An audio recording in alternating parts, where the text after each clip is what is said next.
So we're gonna start off immediately in this story, and I'm kind of surprised by what I'm hearing right now. Now I got up this morning and I was talking about Martin Bakole stopping Usyk and breaking Dubois' nose. But then later on, I'm seeing a video where he says something about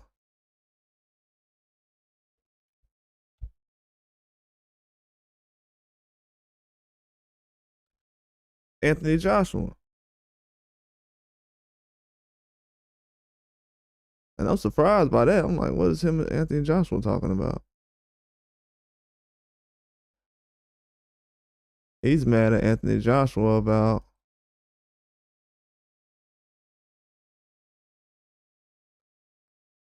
see just the things he was hearing about as far as him picking FA Jabba.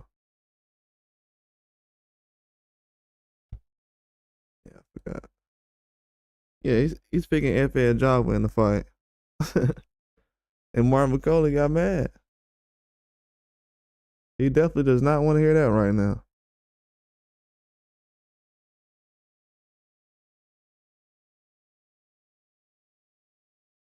To be honest with you, I haven't even paid attention to when the fight is scheduled. I just know they are fighting.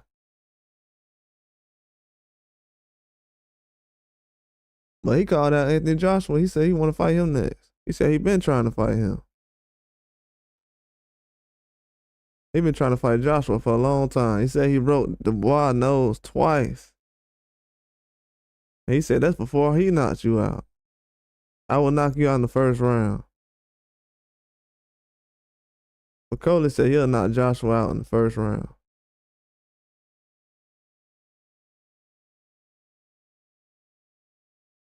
Confident he'll do it. Man.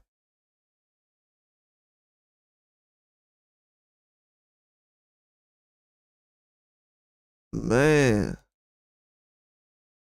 I see now why everybody been saying, yeah, man, Bakole. Because y'all know people been ducking. Then when I say the same thing Bakole saying, people get mad. Yeah, that's the only reason I'm glad he's saying it. Because when I say it, people act like, oh, where did you get this from? Somebody asked me that today. Where did I get this from? Then Bakole put out a video saying it himself. Go look at the video for yourself then.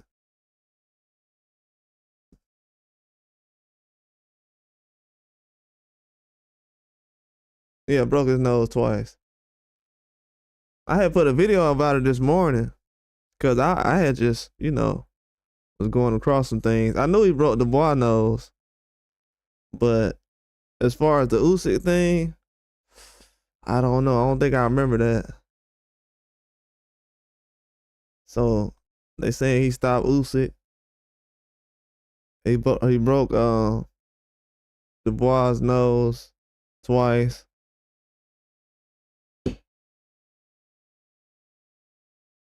Yeah, I know if there's some ducking going on.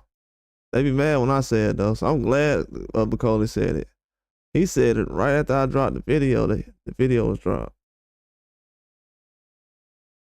I'm like, yes, I'm glad he said it.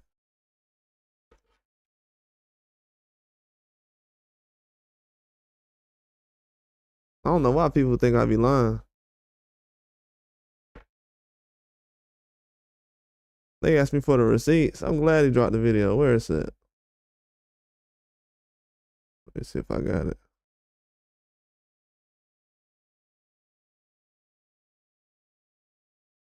What's on the page? You can definitely check it out. He said Zane moving funny with Bakole. Fighting Caviar? Nah, that he ain't moving funny. Ain't nobody at heavyweight ducking except let me see. Who the only guys ducking at heavyweight? Mostly Joshua and just Fury. That's about it. That's the only heavyweights I'll say that's ducking. That's about it.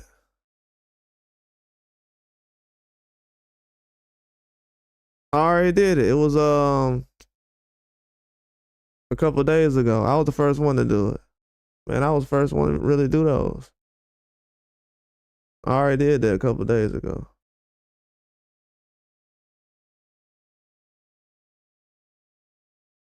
Wasn't nobody really doing those till I started doing those. I don't know if you know that yet or not. I started doing that last year when I first started the channel. Yeah, I was the first one to start doing those.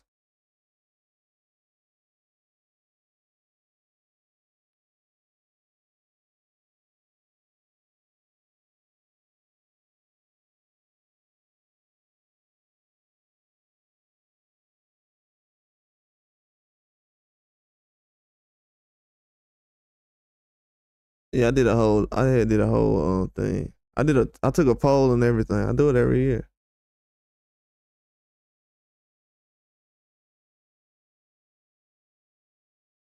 Trust me. The people who participate, they know.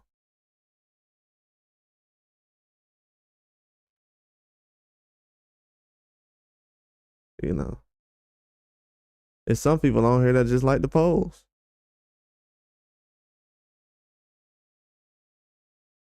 Well, yeah, I did an episode about that. Do I give his opponent any shot? Absolutely. Do I think he gonna win? Nah, he doing a lot of talking. Nah. Usually when a guy's talking this much, I don't know.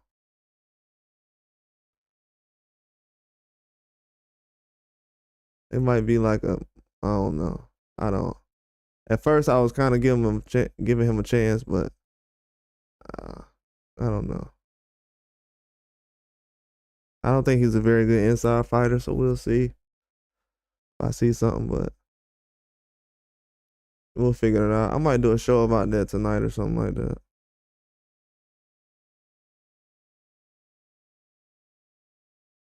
But yeah, I definitely could the guy win? Yeah, he could definitely win. That's why I'm gonna watch it.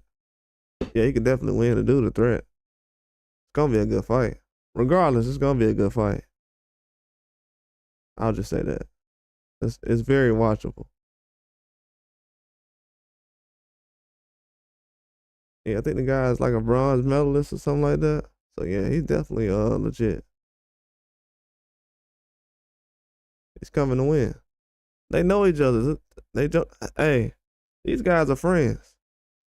That's why I say a lot of people over here talking about, oh, well, these guys friends. They can't fight each other. These guys friends. And the young guys trying to come knock him out.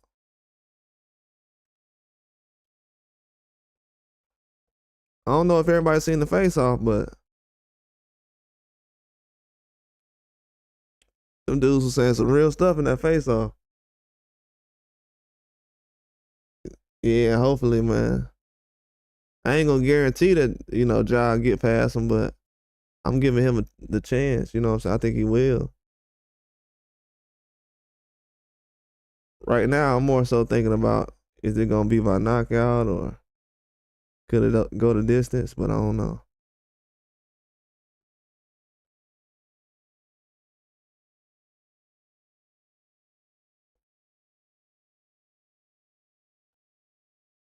Yeah, Wilder can fight anybody.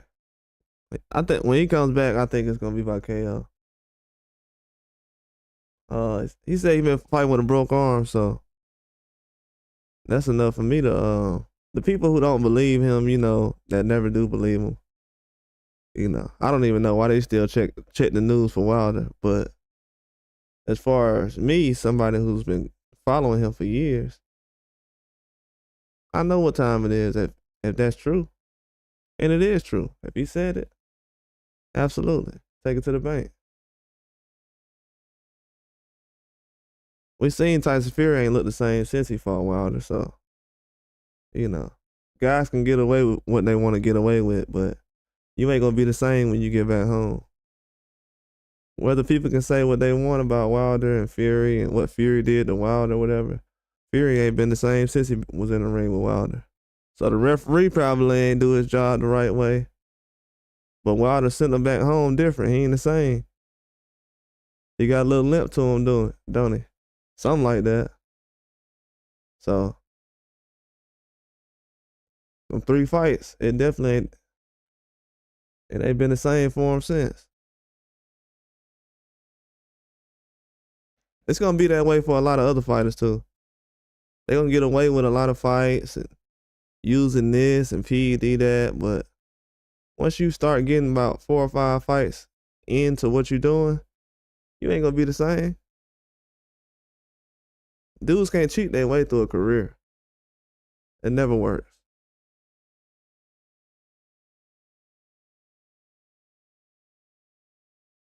Yeah, Wilder got the losses, but all the fans know that Fury ain't been the same since. So whatever the count they thought it was, or he beat the count, he didn't, the gloves wasn't floppy, or this wasn't that, okay, cool. But just know that after Wilder fought him, he's not the same. Win or lose. I think Wilder be able to bounce back.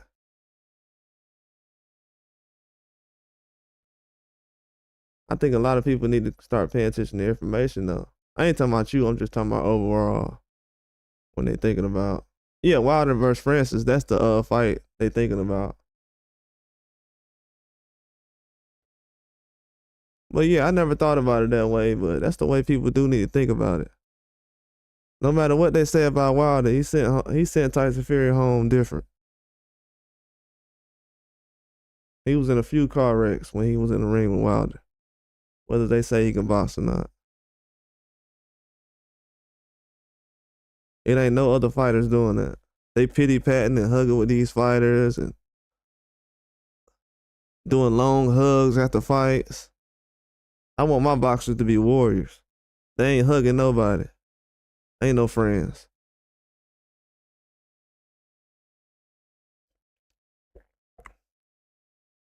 I like the fighters that the fans throw beer at.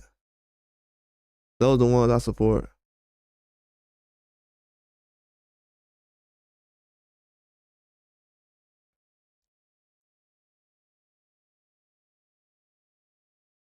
But yeah, Bakole coming out saying this, I'm not surprised, man.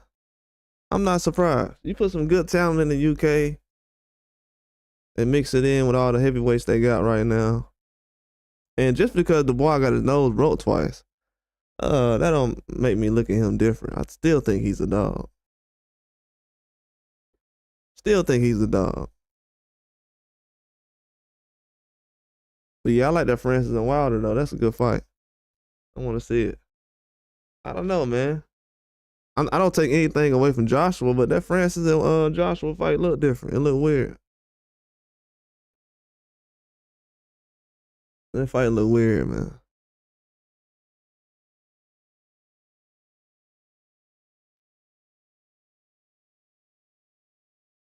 That fight is. But I definitely think Joshua went in there. But like Francis said, though, it was late, man. It was late over here. Usually those fights are like in the daytime. So when Fury and Usyk was finished fighting, I think it was still light outside. When Joshua and Gunnar was done fighting, man, it was pitch black outside. I was like, "What? This is weird." So I never seen a turkey on a sheep fight go all the way until it's dark outside. It was dark here and Saudi Arabia. I'm like, okay. Yeah, you know, he always was blowing up to 350, almost 4. I heard he weighed 400 one time. You know, that big. I seen some pictures where he was pretty fat. Like his head was fat, his neck, not just his stomach. I seen some pictures where his stomach was fat and his arms were still skinny. But I seen some pictures where like his neck and face was fat, where he was like at least 400. So yeah, his stuff been all over the place. But you know, Fury, when he's around, he likes to fight around 250. like 260, 250. That's the size he likes to fight at.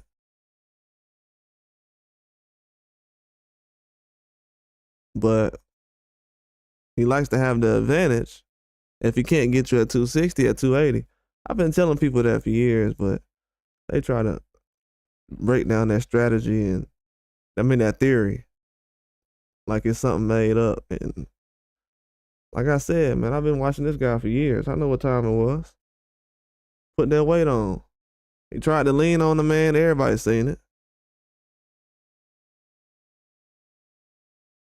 I never used that excuse from when he was fighting Wilder, but that was the strategy. After a while, I noticed that. I was like, oh, okay. Stand there and just box and trade with him? Nah. Dude's just trying to wrestle.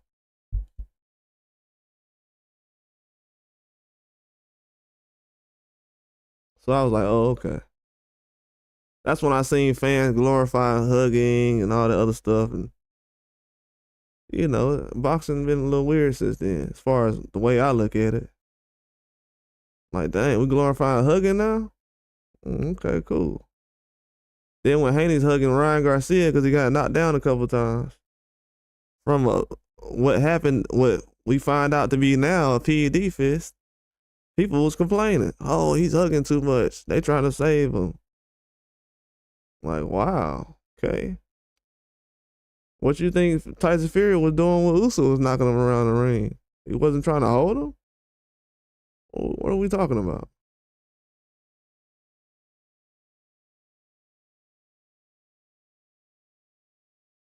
Don't understand the double standards these days. Usually you can find out who people want to win by the way they explain things. Like, oh, okay. Nothing against the other guy, but this guy, yeah, you see everything. But yeah, this picture's pretty sad though. We see Joshua and Dubois. Even Joshua, Dubois, he's happy, but you can tell he looked up to Joshua. So defeating him was a pretty hard thing to do, but he had some motivation. He had to put himself and his family first, so you always gotta do that.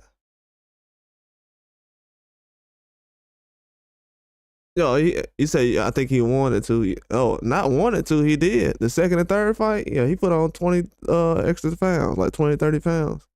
Like he did against Usyk. He weighed the same thing in the first fight with Usyk that he did with Wilder. He did the same strategy.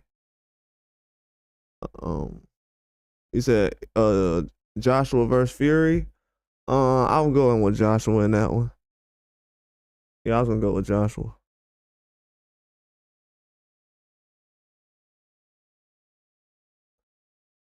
Yeah, I was gonna go with Joshua in that one. Joshua not a bum. Like, what are we talking about? Just the way people been trying to.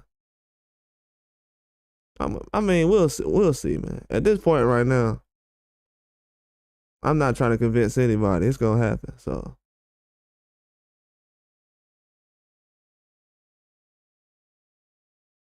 this year, when people realize it can only be one, then they're gonna realize, oh, okay, it's gonna happen. You say you still want to see the fight? To be honest with you, I never cared for the fight because I wanted to see them fight guys like Bakole and all that other stuff, Zhang, over the years. I didn't want to see them wait until this late in the game to be making moves. I still want to see it, but these guys ain't in their prime no more. You know what I'm saying? We've been saying for years guys is getting aged out. Aging themselves out, age other people out. They trying to wait and see how old Wilder can get. Then they aging themselves out. Now people asking them to retire. It just was a bad strategy by the fans, the way they was trying to. I told everybody, man. I told everybody. I said, these guys don't need to be pushing these fights back no more. "Oh, you're just mad about this and this." I'm like, "Okay, all right. Watch these guys lose and we don't get to fight. These guys can fight now. They could have fought after before Joshua fought Wild. Before he fought Usyk, him and Fury could have fought right then. But it wasn't a lot of stuff available as far as the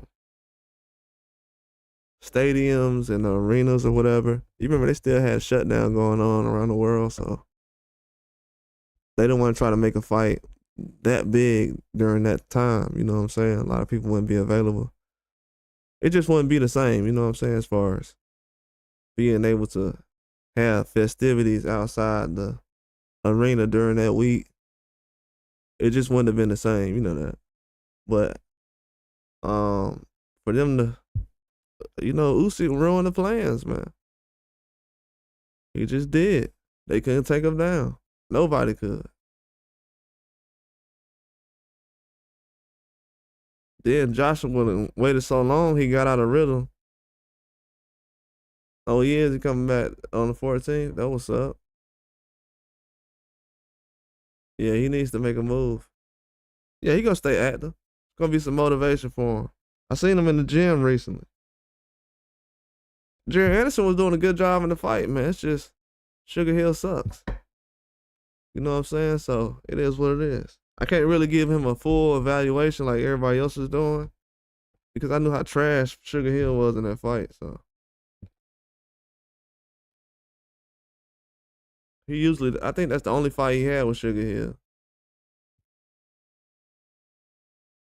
Yeah, I think I looked the guy up, but I don't know if I looked the guy up though. I can't remember. There's so many fights getting made right now. I keep looking. I've seen Barbosa and Catterall at least like 25 times.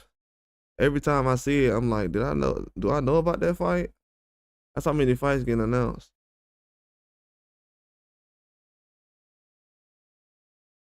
Yeah, I'm gonna watch it. There's so many fights coming on. I'm gonna watch every fight. Yeah, I'm gonna watch every fight. I definitely am. I haven't got to watch that much boxing over the years, so I'm trying to catch up still.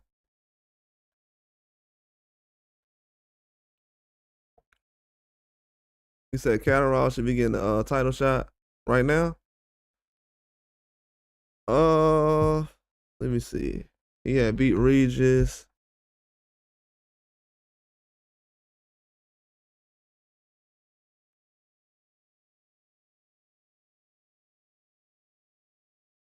He beat Regis. He beat didn't he fight like Linares? Fought somebody else before that. Yeah, he should be getting a title shot right now. Well, actually, no, he shouldn't because he turned it down earlier this year. They was setting up for him and Richard Hitchens to fight. And instead of him fighting the mandatory, he turned the mandatory down and fought Josh Taylor. That's why he ain't getting a title shot. Yeah, I forgot about that. A lot of people wasn't paying attention to that when it was happening. That was like February. You can go back and look it up. But they had him and Richard Hitchens. They was supposed to fight for the Matias belt. The one that Hitchens got now. Hitchens never pulled out of that situation. But Catterall did, and he went and fought Josh Taylor. So that put him behind. So now they got pulled. Once you get out of line, they put you to the back.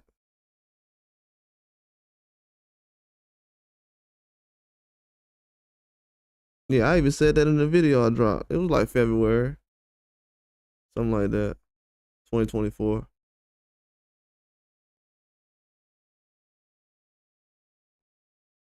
Not too long after he fought Linares.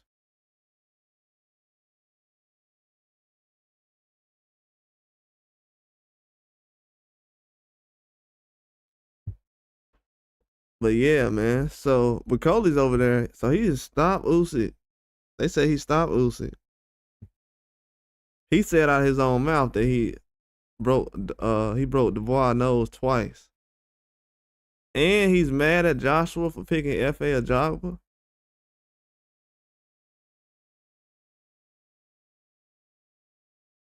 I'm talking about he mad at Joshua. I don't even know when Joshua picked Ajagba. I guess I seen it and looked past it.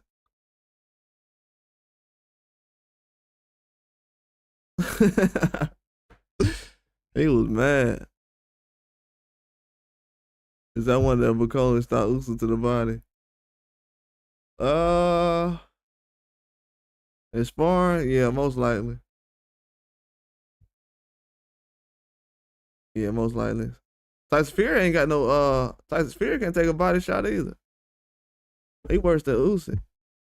Tyson Fury's shorts be literally like almost touching his nipples.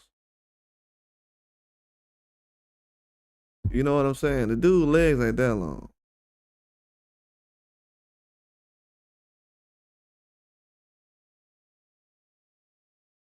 Tyson Fury can't take a body shot at all. He be having his shorts all the way up. I think he in worse shape than Usyk. I mean, yeah, Usyk is.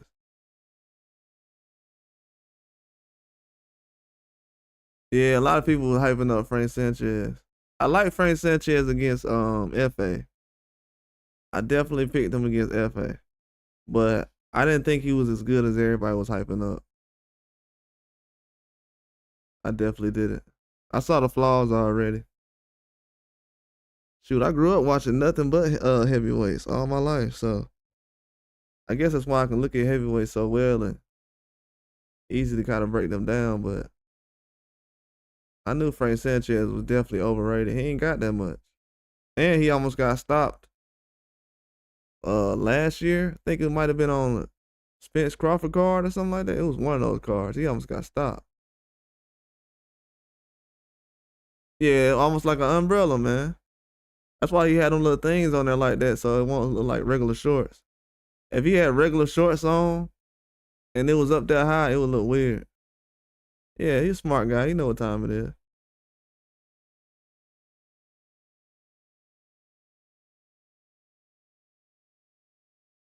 Yeah, you won't see nobody shorts up that high, as high as he was ever in their career.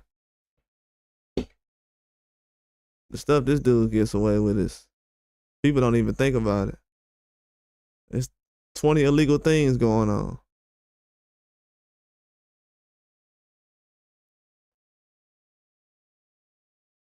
But yeah, man, that's why I've been making such a fuss, trying to get my thoughts together. So much going on. This why I've been making such a fuss over the years as far as Joshua and Fury, because I'm like, y'all ain't fooling me, man. Y'all got a lot of opponents you could be fighting instead of Ngannou, like Bakole, Dubois. Before Fury fought Usyk, I'm like, y'all can make these fights happen now. That's what we want to see. And people be like, man, these guys the best. And then they'll turn around and say, man, I don't know why boxing ain't getting better, man. Because these dudes ain't fighting each other. They ain't fighting nobody else either. You can't make boxing that better like that. Wilder went out of his way to fight Fury.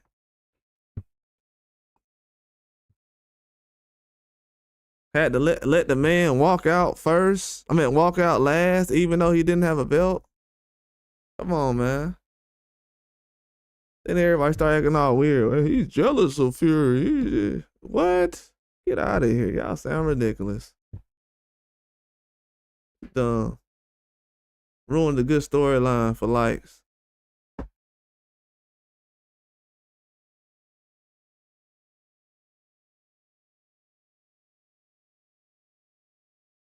Ruined it. Now Bakole about to expose it. I'm telling you. I mean, the thing about boxing is when people argue about certain things and they get mad about what people are talking about, they don't like what certain people say. I'm just saying what the boxers are going to say eventually. Now let's see how many fans who've been celebrating Bakole will sit up here and admit that he broke Dubois' nose twice, that he stopped Usyk, and that basically these guys are ducking. Joshua's ducking. Are they gonna admit that? Let's see.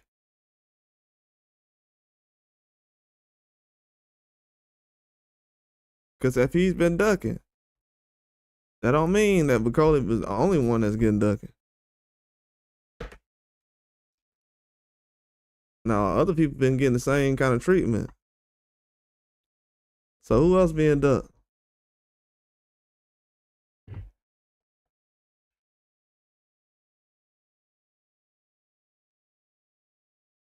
Man, that Michael Hunter resume looking real good right now. I see why he top 10 at heavyweights. They trying to put him at top 10. I see why now. He's the only one man enough to go out there and challenge the Martin Bakole, and he fought Usyk. We got an American out here that beat Bakole and he fought Usyk.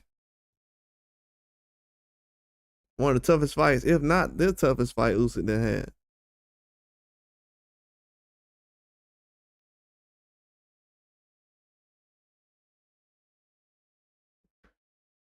I mean, people say, man, y'all ain't got no talent over there in America. Okay, ask Martin Bakole that.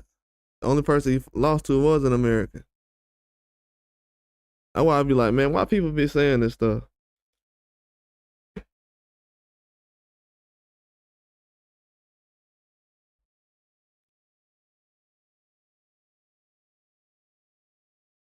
And they think Wilder in his prime was ducking that. Come on, man. While Bakole was over there busting guys' noses and stopping Usyk. Yeah, this going on. It's going the direction I was telling y'all. Try to put that warning out there. I'm just gonna report the news and keep it pushing. I ain't gotta pick no side. This man broke Dubois' nose twice. That means after Dubois had his nose broke, let it heal up. Was thinking about, man, I'm gonna go in there dodging my head left or right. He said Justice Uni. Yeah, I'm not surprised. I thought that was gonna happen if it does. Yeah, they both work with Turkey Yellow Sheet. Um, that's kind of early for Huny though. Ooh, that's early. It makes sense though. It makes sense. It makes sense.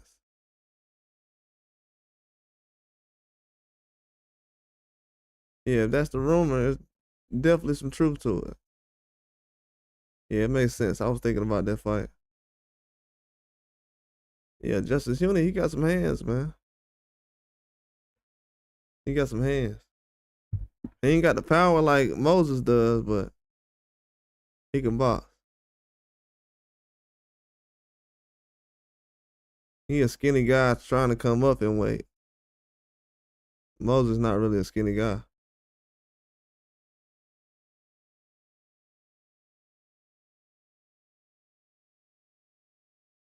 He said Joyce. Yeah, I was telling people about Joyce. Even after Joyce beat Dubois, I was telling people Joyce ain't what y'all think, man. It's the age difference. Every time I use the age difference thing, people start, oh. Now you look at Dubois and what he doing now, it makes sense. But when you bring up age, for some reason people think that don't matter. So I don't know. I can only have conversations with people that understand why I say the age make a difference. You know what I'm saying? As far as when Dubois and Joyce fought each other. I think those people just prisoner of the moment. They don't understand the 20, I don't know how old Dubois was. He was like, what, 22, 23? Might have been younger than that. No, he's like 22, 23.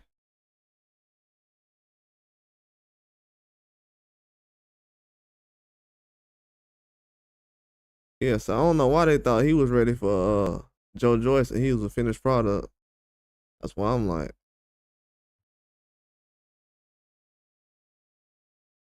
yeah, boxing weird. Especially at heavyweight. That's the bad thing about moving guys so fast. You can destroy some guys like that. You know, without the turkey out of sheet situation, who knows what Daniel Dubois would be right now? He'd probably be in the same situation as Dave Allen.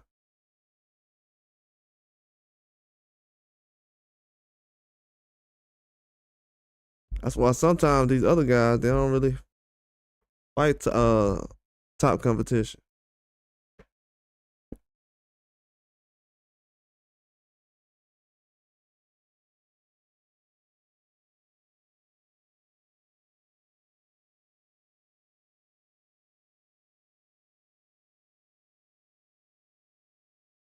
Yeah, Bakole a problem though. He gonna stop all these guys. He's been doing it.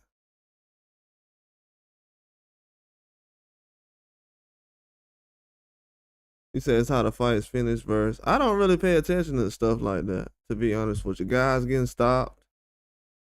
Um, that's not really embarrassing to me. I don't know why people make a big deal about stuff like that. I think, um, yeah, I don't pay attention to stuff like that. I think I've been watching boxing way too long to sit up here and that's not really a big difference. That's like for people who don't usually watch boxing all the time. So that a knockout for them, if somebody gets stopped, they think it's the end of the world. No, if you've been watching boxing for years and years and years and years and really watch this every day, you know that I've seen a dude recently with like 70 losses that just dropped somebody in the fight. Dropped a good fighter too. And I said before the fight started, what if this guy drops somebody? What if he ends up dropping this guy? And he did. And I think I was live too. I think I was on here live doing that. Cause I ain't watched that much boxing the last couple of years.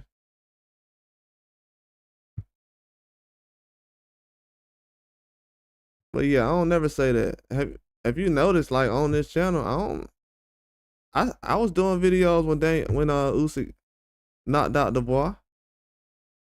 And I'm not a super Dubois fan. But it wasn't a big deal that he got knocked out by Usyk or he got stopped. Just keep it in the book.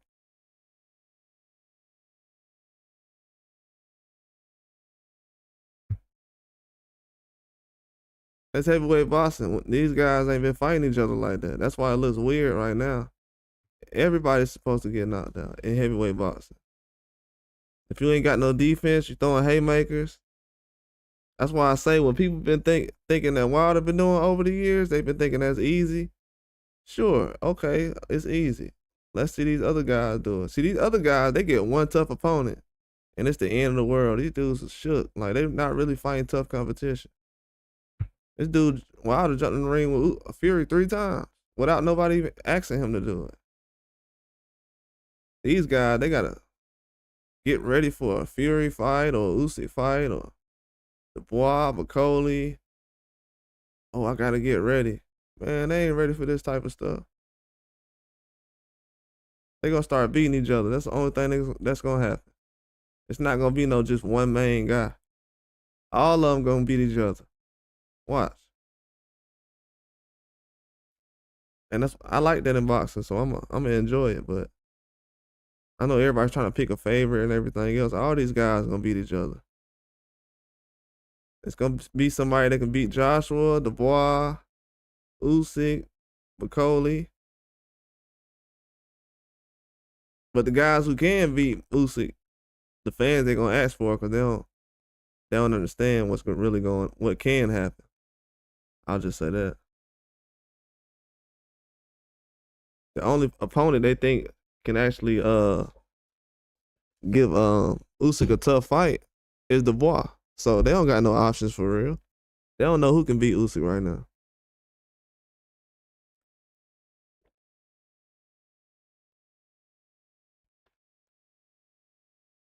But yeah, guys getting stopped and stuff, that's not really a big deal to me. It depends on the situation and the circumstances. Now, Munguia getting stopped by that guy the way he did, that's when everybody should have been ringing the red alarm. But, you know, they ain't really doing it. They ain't doing nothing then. That didn't make any sense to me. That should have been questioned by the whole boxing world, but, you know, people don't really understand boxing no more. It's different now. But yeah, I love heavyweights, man. The only thing heavyweights gonna do is really show who knows boxing, who don't. So I'm just gonna find out. You can't play favorites in the heavyweight division. And the stuff that Wilder's been doing over the years as far as reigning supreme and the heavyweight division, people think that's easy. And it's not. It's hard for Joshua to keep a belt. It's hard for Fury to keep a belt. It's going to be hard for Dubois to keep a belt.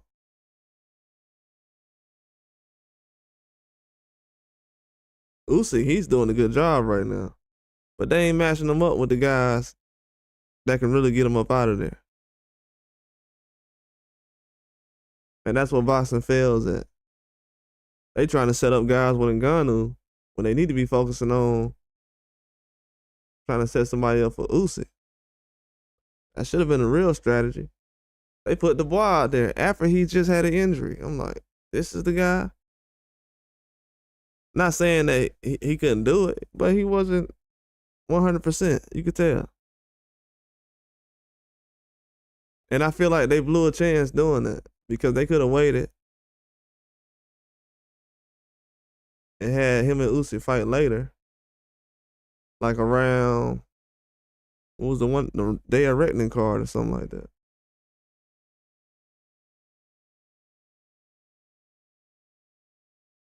Give him a little tune up in the summer.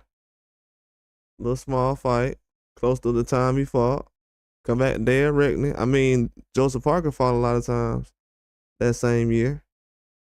So it definitely could have happened. But they kind of rushed things. I know they kind of regret it now. Well, they didn't rush it. They rushed the Dubois situation with Usyk. But everything else, they took their time on. I think they waited too long. And Bakole's in the way now. And a lot of people been knowing about Bakole. They talking about, yeah, man, I knew about Bakole. I know you have. And I have too. That's why I'm trying to understand why y'all have been talking the way y'all been talking.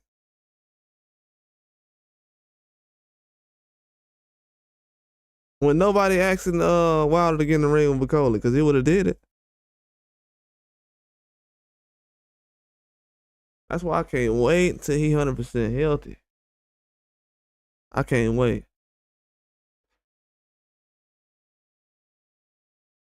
Probably is right now. Should be. I'll just say he is. You know what I'm saying? Hopefully put that good energy out there.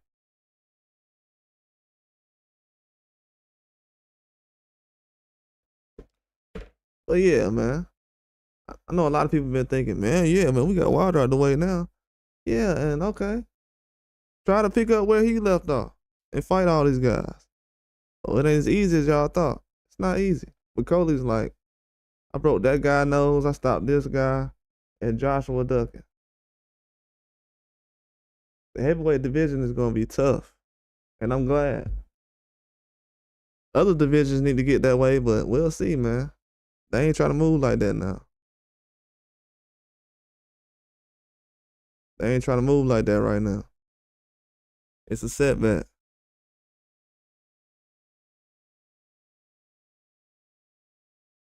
Yeah, we're gonna see. All these rematches got things cloudy right now. That's why I don't want to do no rematches, man. We got too many heavyweights that can fight each other. Cody wants to fight a Jogba, Joshua. This dude trying to fight 4 or 5 times a year. Let him do it. That's what I'm saying. We got all this money sitting around. What we waiting on? These heavyweights, they ain't got to cut no weight. They weigh in at what they The same weight they at. And the best way to keep somebody in shape, everybody knows this, to keep them boxing in the ring, active. The more they fight, the better shape they're gonna be in. Every combat athlete knows this. No matter what sport you punching and kicking or whatever. Anybody in karate will tell you that. Shoot, a football player tell you that. Ask LeBron. LeBron take off a month, what he gotta do? He gotta pull his minutes back. Now he playing 8 minutes, 16, working his way up to 20. It happens all the time, bro. We see this all the time. Dudes come back from an injury, what they doing? Working their minutes back. That ain't because of the injury. They doing that because of the conditioning. Trying to get in game shape.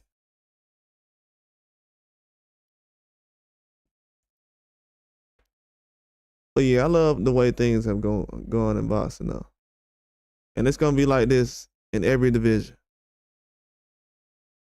That's why it's best to just celebrate every guy. And, you know, hope for the best.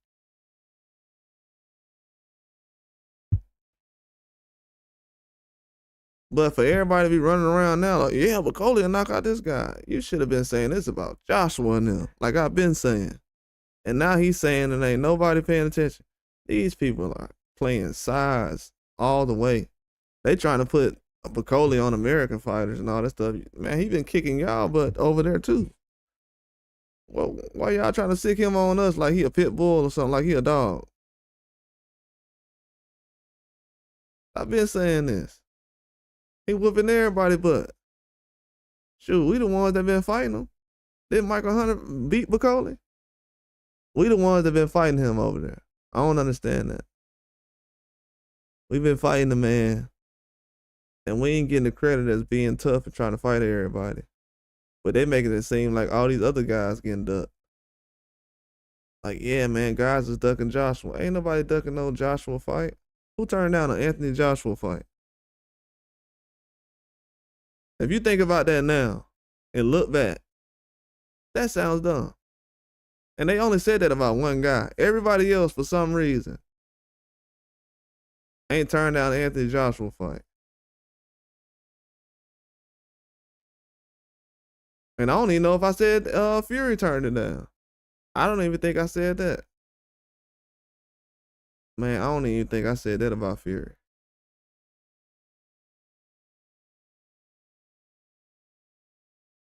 Why would I say that about Fury? Hold on, let me think. I don't think I ever said that Fury turned down Joshua fight. Why would he turn that down? That don't make sense.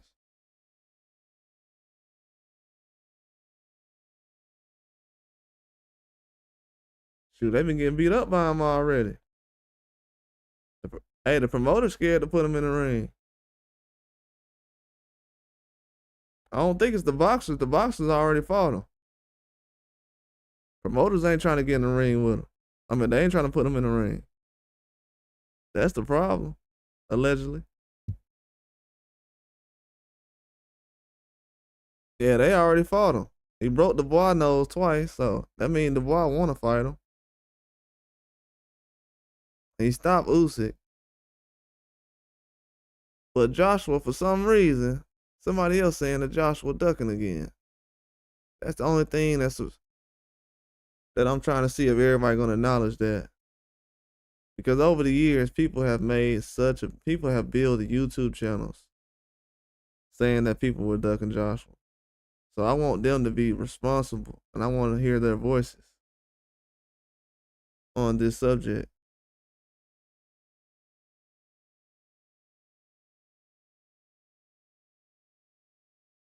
Oh yeah, I know they've been avoiding him. They've been avoiding a lot of guys, not just him. That's what people gotta understand. And Bakole ain't the only heavyweight. See, the only thing I don't be liking is people try to make it seem like Bakole is like he been knocking guys out like Wilder or something like that. Nah, let's step back for a minute. Bakole ain't at no Wilder level yet. So for everybody just to be saying, yeah, they been ducking him. Nah.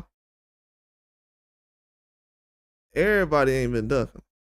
Cause I know a couple of guys that will fight him right now. I know Wilder will fight him right now.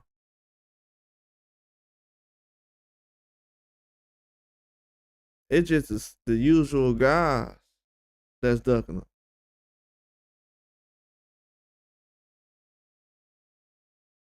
Cause Usyk, he done fought everybody. So he's not really in it. Dubois, he's fought Bakole, got his nose broke twice, so he's not in it. Joshua, he got a lot of names that's not on his resume.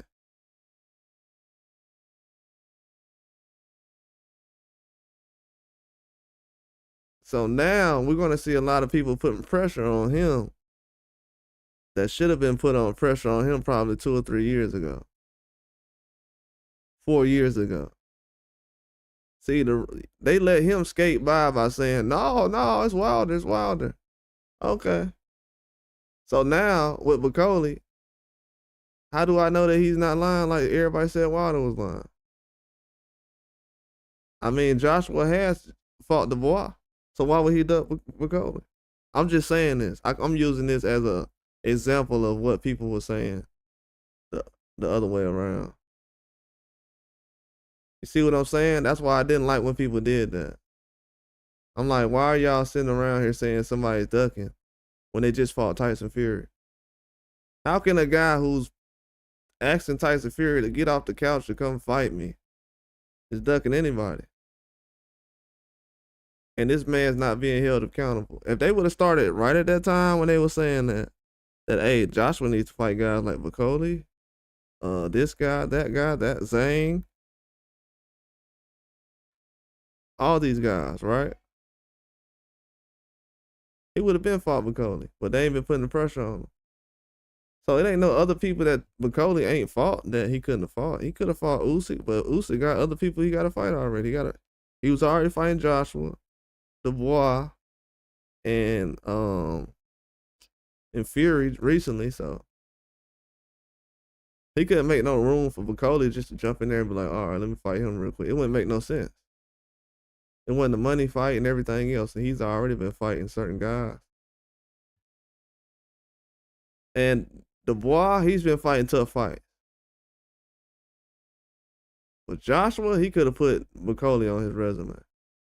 He said if Bakole has a very good power and powerful manager, he would be able to fight those names. Nah, it ain't about having a good manager. He got a good manager right now. I think he was Ben Shalom at Boxer. Yeah, he got a good manager. He 32. He just fought Jared Anderson, another American who wasn't scared to fight him. I don't know why if everybody just keep ignoring that part. But another American who wasn't scared to fight Bakole, a prospect. Bakole fought one of our prospects, but Joshua won't fight him.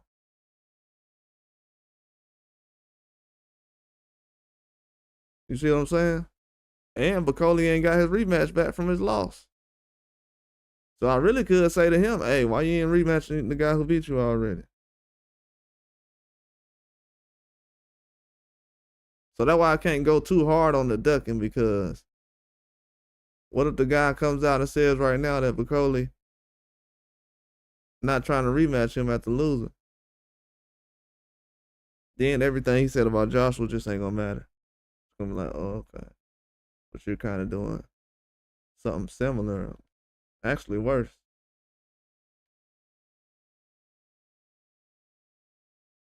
That's why I'm trying to make it make sense. Why I ain't going too hard as far as he just being ducked out. Everybody, oh, no, just a couple of guys that usually do it. No, that's the only thing that's going on. Nobody knew was ducking. Dubois not ducking. Usyk not ducking. It's not a matter of being avoided. Usyk and Dubois not avoiding anybody. Well, Usyk, probably one person, but no, I don't think so. Dubois finna have another tough fight. Dubois resume gonna be better than Joshua's and Fury. No question. when Dubois done boxing, his resume is gonna be better. Now Bakole, he has to make sure that his resume is better than Dubois. And those fighters over there who people saying are avoiding him, he ain't the first fighter they avoided.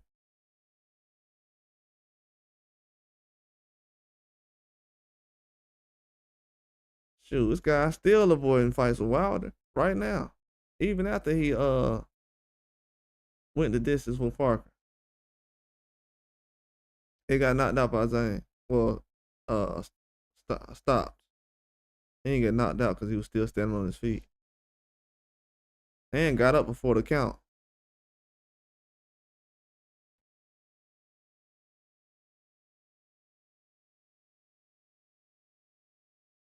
So yeah, we know what time it is. The writing is on the wall, man. The writing is on the wall. I just don't want to hype up too many heavyweights right now because their resumes ain't up to par with a guy like Usyk right now.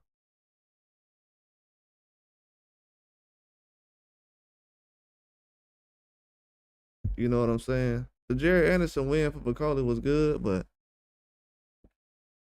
it's different though when you get in the ring with a certain guy.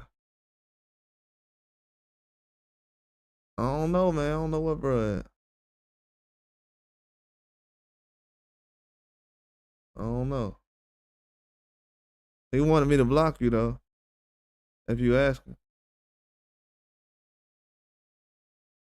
If you ask him, he wanted me to block you though. Want me to go get him?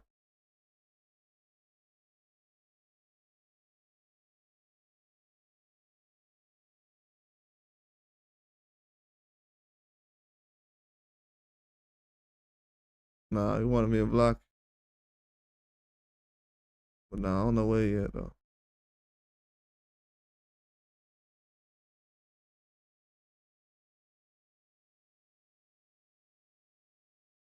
Yeah, he thought you were racist. So he was like, nah.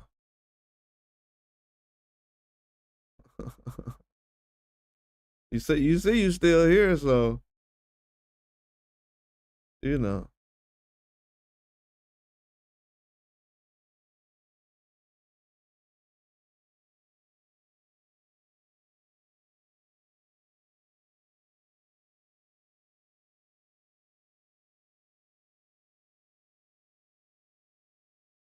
Man, I don't know if that's true that he is fighting Skull though. I don't know if that's true. I just know that's the only two options. You know what I'm saying? I was just putting that out there because usually they'll try. You know, people haven't been talking about him and Skull. They still not talking about him and Skull really. But I know how they do. They use Terrence Crawford's name as oh well we couldn't get it done next time. No, ain't gonna be no next time with me. It's now or never. To be honest with you, I wasn't really gonna bring it up. I appreciate that fighter getting knocked out, man. I appreciate that, dog. For real. I really appreciate that, dog. For real, man. Y'all subscribe to fighter get knocked out.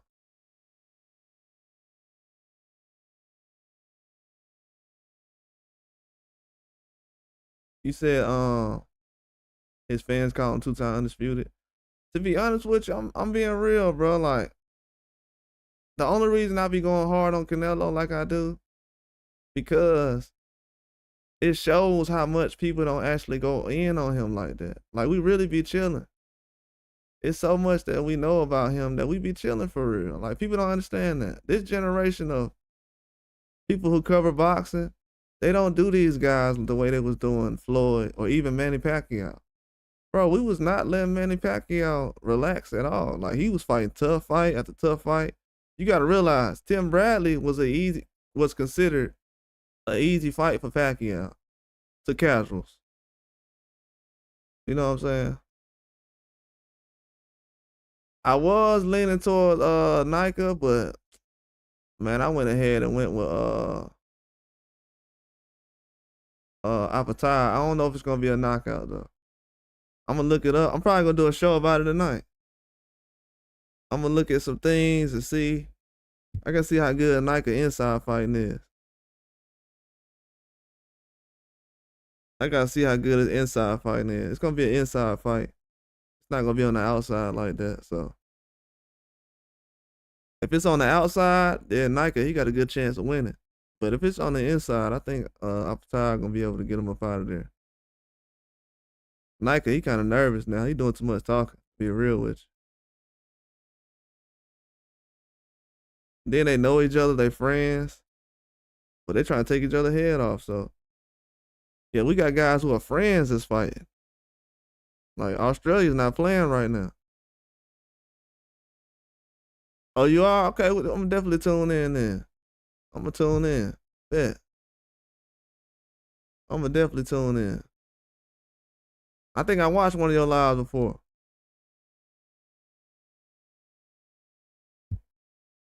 Yeah, I think I did. I think I watched one of your lives before. Yeah, you do a good job, man.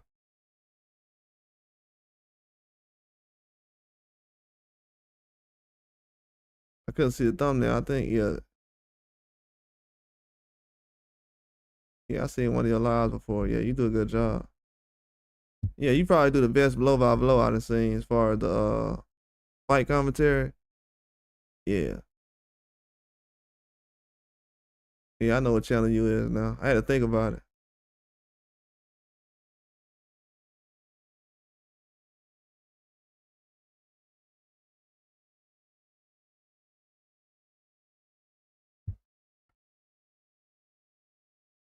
He said you dropped the belt.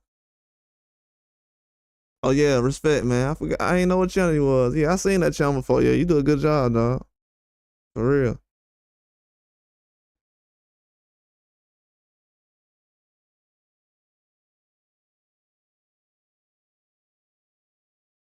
He said you dropped belt to not fight Skull so you can take on Berlanga, another tune up.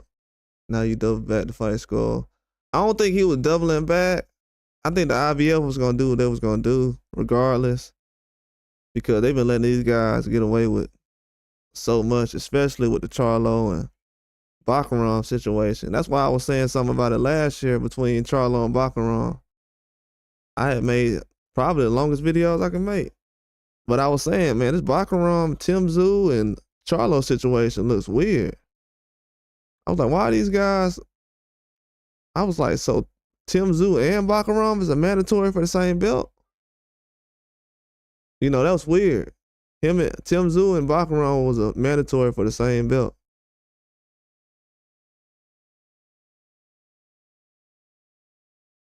Yeah, it was weird. So that's when the whole Charlo situation started to get out of hand. Because then Tim Tszyu tried to fight Baccarat. Baccarat was like, nah, I ain't gonna fight you. Then I'm like, why you ain't gonna fight him? That makes sense. So that's when I was like, hold on, he need to fight Tim Tszyu. So he doubled back around this year and they fought. And I was like, whoa. Yeah, they definitely fought. Like a year right after I put a video out about it in October. He said Skull looked bad versus Vladimir. Yeah, it was both of them looked sloppy. It's almost like they was rusty, but it was a bad style matchup. They kind of fight similar in a lot of ways. It was a bad style matchup. Skull needs to go in there with somebody who throw a lot of punches, because he don't throw a lot of punches, so he needs to counter punch and move around, use his athleticism. That's how he mostly fights. He's not gonna go in there and throw a lot of punches. He like a watered down version of, well, basically the version of Danny Garcia that fought Lara.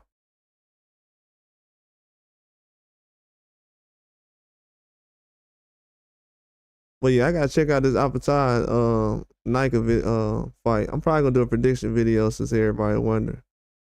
I'm gonna probably try to drop that tonight. But I gotta see what the inside fighting is. On the outside, I see some good things. I don't think Apatard is a monster on the outside. Just because, to be honest with you, he can jab, but he can't. I would say David Benavidez is a better jabber than him. So I would like to see him raise his jab game. Like even with Zerto, if I had to think about him and Zerto right now, Zerto got a better jab right now. He been working on his jab ever since the Bivol fight. So I think that's what the advantage is. But Apatai, he's a complete fighter, so he can do it all. But that's where I'll say he probably needs to put an emphasis on getting better at right now. He's talking about Usyk and everybody. Yeah, you can throw some combinations, but when you need to really mix it up, if you can just throw combinations and that's it, they're gonna time you, and that's what Breeders was doing. Then he start fighting on the inside. He like, you can't throw punches and combinations if I'm leaning on you. If it's a close fight, you can't really load up on your punches or nothing. So that's why he didn't get him up out of there. He smothered everything. If Nike can fight like that, he can because he's a big guy and he's strong. If you look at how big and strong he is, he can definitely, this dude's pretty strong, man. I'm not gonna lie. If he goes in there and does what Breeders does, smother him and move him around, it's gonna be some trouble. And they sparred before, and Nike feel like he got a game plan, so he talking about he gonna stop him. He said, I'm sorry to tell you, but you're gonna get stopped. So the guy, he has confidence. I just don't like him talking as if when he starts saying the things like, yeah, I looked up to him and everything. I'm like, man, you can't be doing that right now. He told him that like in his face, but he still told him before that, I'm gonna knock you out and it's over. So I don't know. I believe that he's very confident. He does have the skills, but could he put it all together against Apatai? I don't know. Like Apatai said, man, I got a lot of people to feed. And when a dude start talking like that, it's hard to bet against him, bro. I'm serious. Like the responsibilities that Apatai has, I don't know if Nike got the same ones. He probably got a different mindset and probably dangerous still, but it's hard to bet against a guy like that. I'll just say that. Very difficult. But the scoring's gonna be good. They're not gonna rob these guys. They both from the same place. It's gonna be a huge fight. I would lean towards I don't know if people were betting, I would say the over. Whatever the over is, I'll take that. But at this time right now, I don't know. It could be an under situation. It could be a situation where he could get knocked down under, 8.5 rounds probably they're going to do. It's going to be a 12-round fight. They might do 10.5. They do 10.5. I don't know. That under might look nice. But I'm pretty sure they'll do 8.5. If it's 6.5, oh, that's dangerous. Might have to take that over. You said he fighting AB next. No, I don't think he fighting AB. But I can't really say nothing about it though, because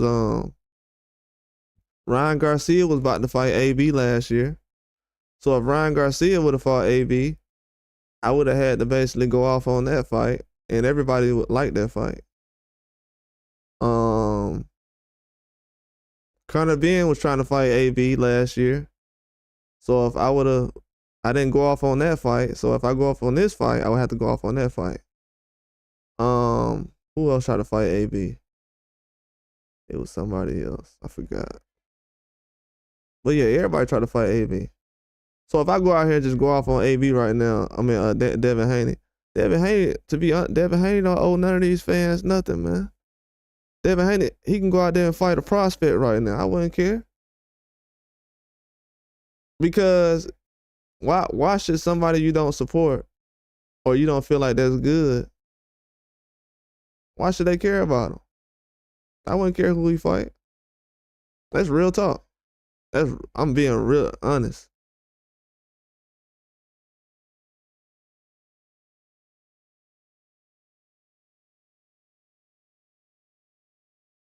The fans so obsessed with what he ain't doing that I'd rather he not do anything. I wouldn't care.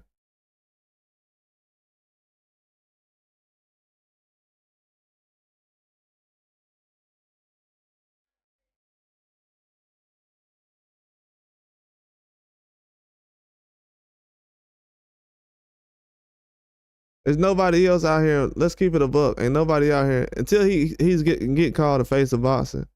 I don't want them to treat him like he the face of boxing. Don't treat the man like the face of boxing unless he's called the face of boxing.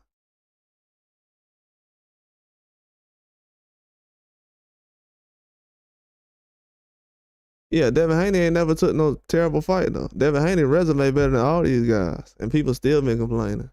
They complain about him fighting Regis Prograis. Regis Prograis got like 2 losses or something like that. They acting like Regis Prograis got 5 losses. He got the same amount of losses as Canelo. And when Devin fought him, I think Regis only had like 1 loss to Josh Taylor on pound for pound. So you can't impress these fans. If Devin would have fought Lamont Roach, people would have been out here complaining. You know that, I know that. So everybody complaining about who Devin Haney is fighting, it's fake news, man. If Devin Haney would have fought Lamont Roach, all these dudes would be out here complaining right now. We all know that's a fact. Would you pay?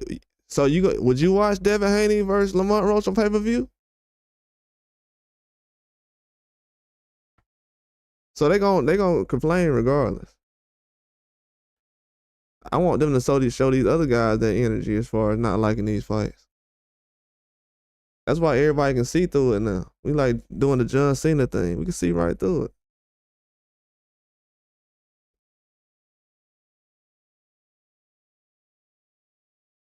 And I was loving the Ryan Garcia fight. And I was supporting Ryan Garcia after everybody was going in on he quit after the Tank fight. Man, I remember what they said. Everybody said that fight was terrible. Nobody brags about the Ryan Garcia and Tank fight. Nobody says I'm about to go watch it over again. It was a horrible fight. That's what everybody forget. That's why when everybody be making fun of Devin Haney, I'm like, bro, y'all promoting him. Tank just had a fight that sold 1.5 or something like that. And 1.5 million people don't even care about that fight. You don't see highlights about it. When the last time you seen a highlight of Ryan Garcia and Tank Davis?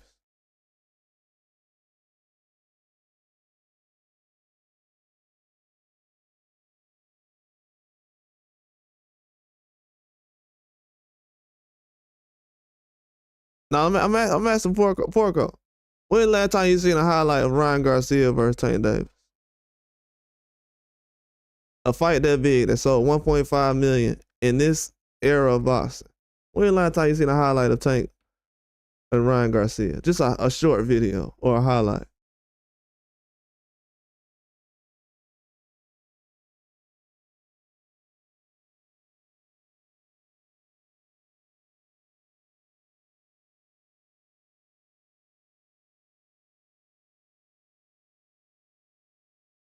You see what I'm saying?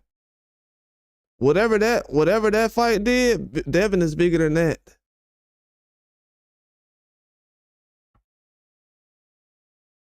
You say you seen Tank stopping Ryan the other day on a short? You probably the only one. You probably the only one. You know them videos ain't popping around like that. Let's keep it 1,000.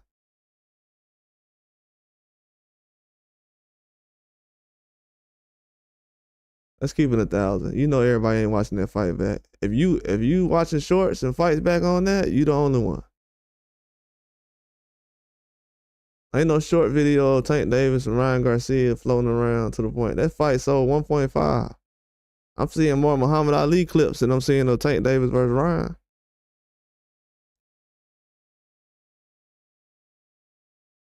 Devin bigger than whatever Ryan Garcia can do right now. Ryan Garcia won the fight and he ain't even being talked about. Whatever Ryan Garcia did in that fight, nobody cares about. The fans love, it's a certain amount of fans. Let me explain something real quick before I move on to the Dubois thing. It's a certain section of fans that don't really know boxing. So the only way they've been watching boxing over the years is by getting the fighter that's really, really good and saying he can't do this, he can't do that, he can't do that, he can't do that, he can't do that. They did that with Floyd Mayweather. They don't want to do that with Tank. They don't want to do that with, what's up, PD? All right, dog. Be safe out there in that Atlanta traffic, boy. Be safe out there. You know how that 5 or 6 o'clock traffic is. Hey, them boys trying to race you, just get over in the turn lane, dog. Don't try to race these boys. Appreciate that, boy. Be safe out there, man. Let the little baby be safe out there, too. I know both of y'all holding it down. I know you and Junior holding it down, man.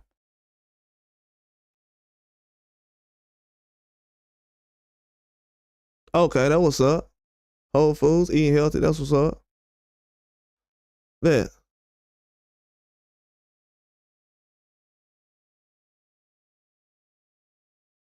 Shoot, hey, what? I ain't gonna lie to you. This on everything. Everybody wish they had a 2003 something right now. Shoot, man. All these 2020 cars, man, these things exploding right now.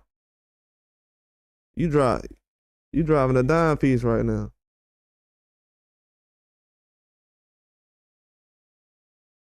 Yeah, everything 2020 and up right now. Man, please. For real. I had to get rid of 2020 just recently. I'm like, bro, I need me a 2003 or 2001.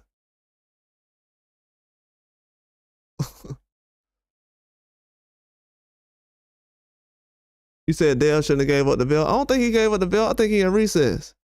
You said as far as being Sandor Martin. Nah, Dale doing a good job, man. Trust me. He doing a good job, trust me. It's a whole, I'm gonna tell you why. It's a lot of American fighters right now who's not fighting. It's a lot of American fighters right now that got one loss.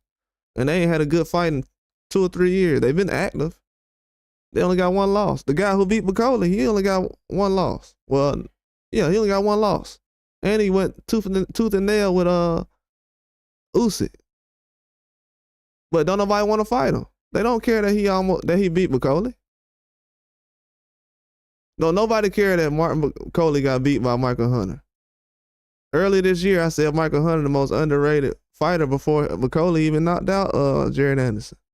You think anybody cares that I think that Michael Hunter is the most underrated fighter in boxing? They don't care about that. They don't care that he beat Bakole. They gonna pick a side no matter what.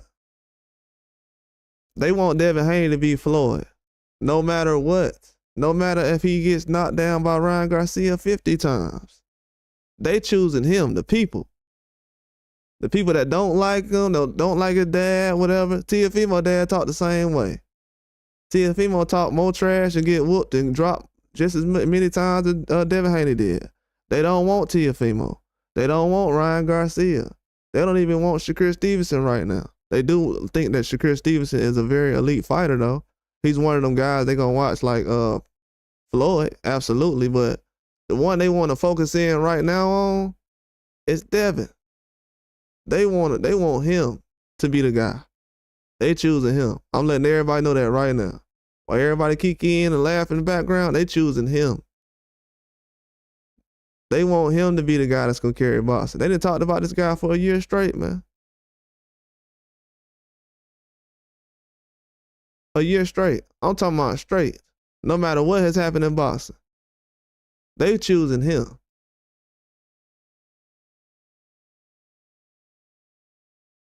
So no matter if he fight on Black Prime, he can fight on YouTube, he can fight on Rumble for all I care. They gonna tune in. These dudes gonna break the law to see him fight on Black Prime or whatever. If they ain't gonna pay for it, you should pay for it if you're American and you want to support American-based companies and a product that you can invest in and actually see real good fights. You should do that. Because when David Avenesian fought on the Zone, everybody treated him like he was Oscar De La Hoya or something like that. But when he fought on Black Prime against Terrence Crawford, these dudes act like that was a flea market or something like that. Like, come on, man. Everybody like grow up for real. If you really love boxing, show it. Prove it. You know why Devin Haney fighting on Black Prime? Because people like me paid for the Terrence Crawford fight.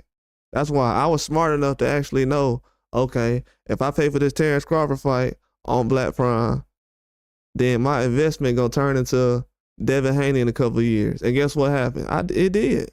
Boom. Now I ain't gotta run and go get a Netflix account or whatever. I don't know who he fighting yet. I don't know. I'm just putting my faith in basically he been fighting top competition recently.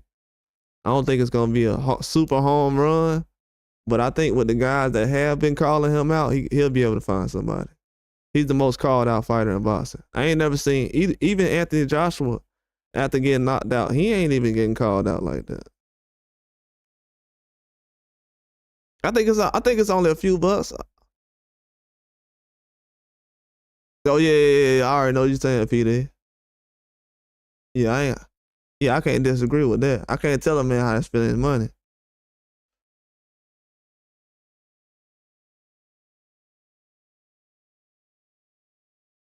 Oh yeah, that last one. Yeah, I know for sure.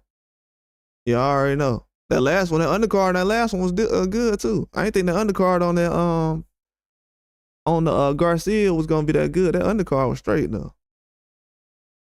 Yeah, the undercard was straight. Cause that's when Barbosa got hands put on him. I was like, whoa. But yeah, he gotta bounce back for sure. He gonna put the pressure on himself. I don't think we gotta worry about that. But I was saying earlier though, if he would have fought Lamont Roach though on Black Prime, people would have lost their mind, man. But they don't want nobody to complain about it. If Devin Haney would have fought Lamont Roach on Black Prime, nobody paying for that. They ain't paying for it. That's why I'm saying, like, I like Lamont. What's going on, True? Yeah, if it's good comp, yeah, exactly. Yo, I'm right there with you. I agree. That's always though, Peter. You know that. You know that's the rule. That's always. That's the rule. That's always. Shoot, man, I ain't paying for no regular fights. They already been getting us like that all these years. That's why I'm bringing it up now, because I'm like, man, we ain't paying for these regular fights no more. Y'all stacking up these undercards. When Turkey Al-Sheikh show up, y'all should have been doing that. Look how many guys don't be fighting after a while.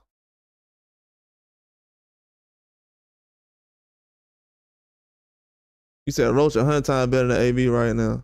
Yeah, right, yeah, of course. But he ain't no 4-division champion though. You know what I'm saying? He ain't never been at the rate that. That's like me saying Benavidez is better than Canelo right now. Yeah, I could probably say that right now. But Benavidez ain't never beat Triple G. You know what I'm saying? It ain't saying much saying AB. But AB ain't never been stopped before. So if Devin Haney go out there and stop AB had his teeth knocked out, his arm broke, and his shoulder got broke. And he still didn't get stopped by Blair Cobb. AB ain't never been stopped before. And he fighting in a weight class he ain't supposed to be in.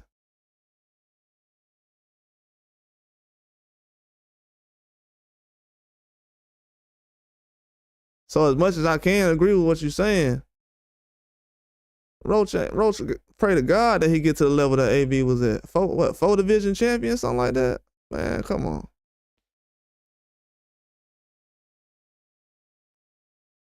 What we talking about?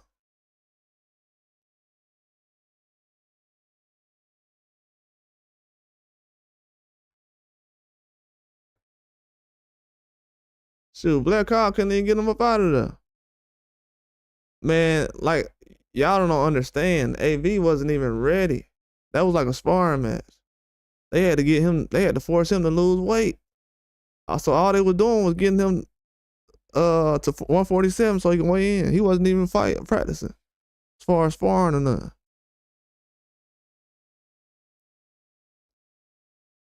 But shoot, that's why a lot of people putting pressure on Tank for Lamont Roach. And I'm a huge fan of Lamont Roach. But when everybody went tuning in, hitting the like button when everybody was going live for Lamont Roach versus what's the dude name from Ireland he fought on Pro Box? Lamont Roach just had a championship fight on Pro Box. What was the guy? The Irish guy. I forgot his name. But bro, I'm telling you, the hood did not tune in for that fight. I was looking. Bro, y'all don't know. I was going out of my way because Lamont Roach was doing like a YouTube series or something he was trying to do for the week to promote the fight. I was like, oh, Lamont Roach putting effort in this. I said, let me go ahead and repost this for Roach. Boom. And I think I had followed him or something. I was like, yeah, he doing some good work.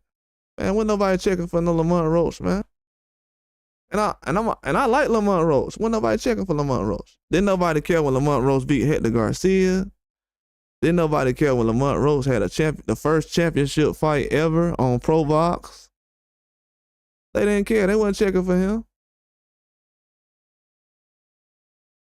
Wasn't nobody checking for Roach.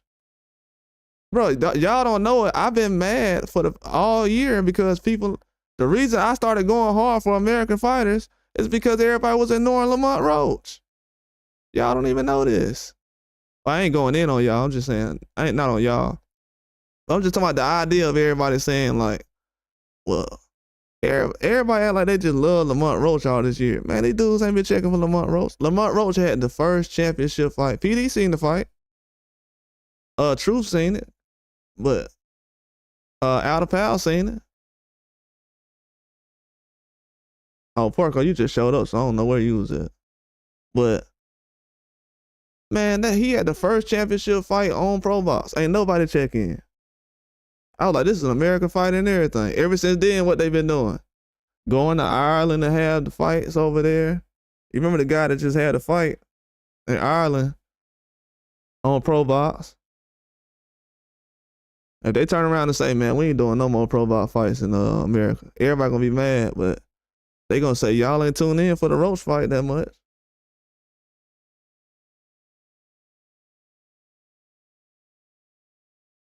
Sure, you can go look at the numbers. I'm pretty sure they still got it up there. He said, I like the, let me read y'all comments though, my bad. I was just talking. I wasn't looking at something. He said, why I ain't never heard Bakole put hands on Hunter and sparring to get his get back? Shoot, cause he ain't gonna put hands on Hunter and sparring, shoot.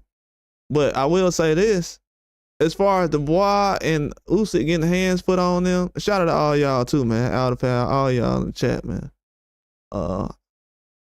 As far as Dubois fought him twice. I mean, he got his nose broke again, so that means he went back to get his get back. So, Usyk got stopped by him, so that means he tried one time. But Joshua, he just always running for some reason. I'm like, I don't know, man. It's like every time somebody's saying that he ducking. And I've been trying to tell people, like, man, this dude ain't fought a lot of people, bro. I've been trying to tell people that over the years, like, man, they moving him like slow, like a prospect. Like when he was fighting, what's my dog name? The little smaller heavyweight. Dang, I forgot his name. But when he fought him and went 12, I was like, yeah, Joshua, his development slowing down. He ain't in the ring with the same type of guys no more. Confidence gone.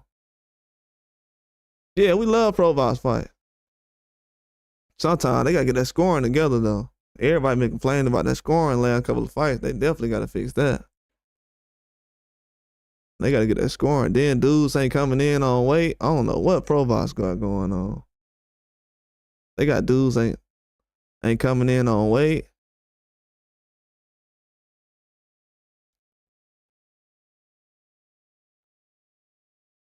But yeah, but Joshua, I'm like, man, you gotta get out here and fight these dudes. You ain't that old, man. You know what I'm saying? People want him to retire. And it's just a style matchup. Joshua's still dangerous. He'll beat more than half these guys. But it's just who he's fighting. You can't go from jumping in the ring with Ngannou and then Dubois comes straight at you in the next fight and you like, I'm not ready. So you see how long it took Joshua to get started? He didn't get started till like the 5th, 6th round. I don't know if he made it 6th, so I'll just say 5th, 4th round. I don't even know what round he lasted to. But it took him so long to get warmed up. It's because, bro, you ain't been fighting these guys who've been running at you. You've been fighting guys who've been sitting in the same spot. See, Dubois, he been fighting them guys that been running at him. So you know what Dubois said? The next time, I'm gonna run at them. That's the difference. So when I say I want to see guys fight competition, it's because of that. Like, guys got to stay on point. Like, fighters are getting better. These young guys ain't gonna stay trash forever. He said, my boy Dennis Thompson is on that Greg versus Norman card. Yeah, I'm trying to go up there, man. That's by my old crib. I'm hearing this by my old crib, so I'm trying to go up out there. See if I can make it happen. I don't know, man. I might not be able to make a move yet. Yeah, I love pro box fights though. But yeah, they ain't check in for Roach. Them folks like, man, we done put a whole championship fight on here.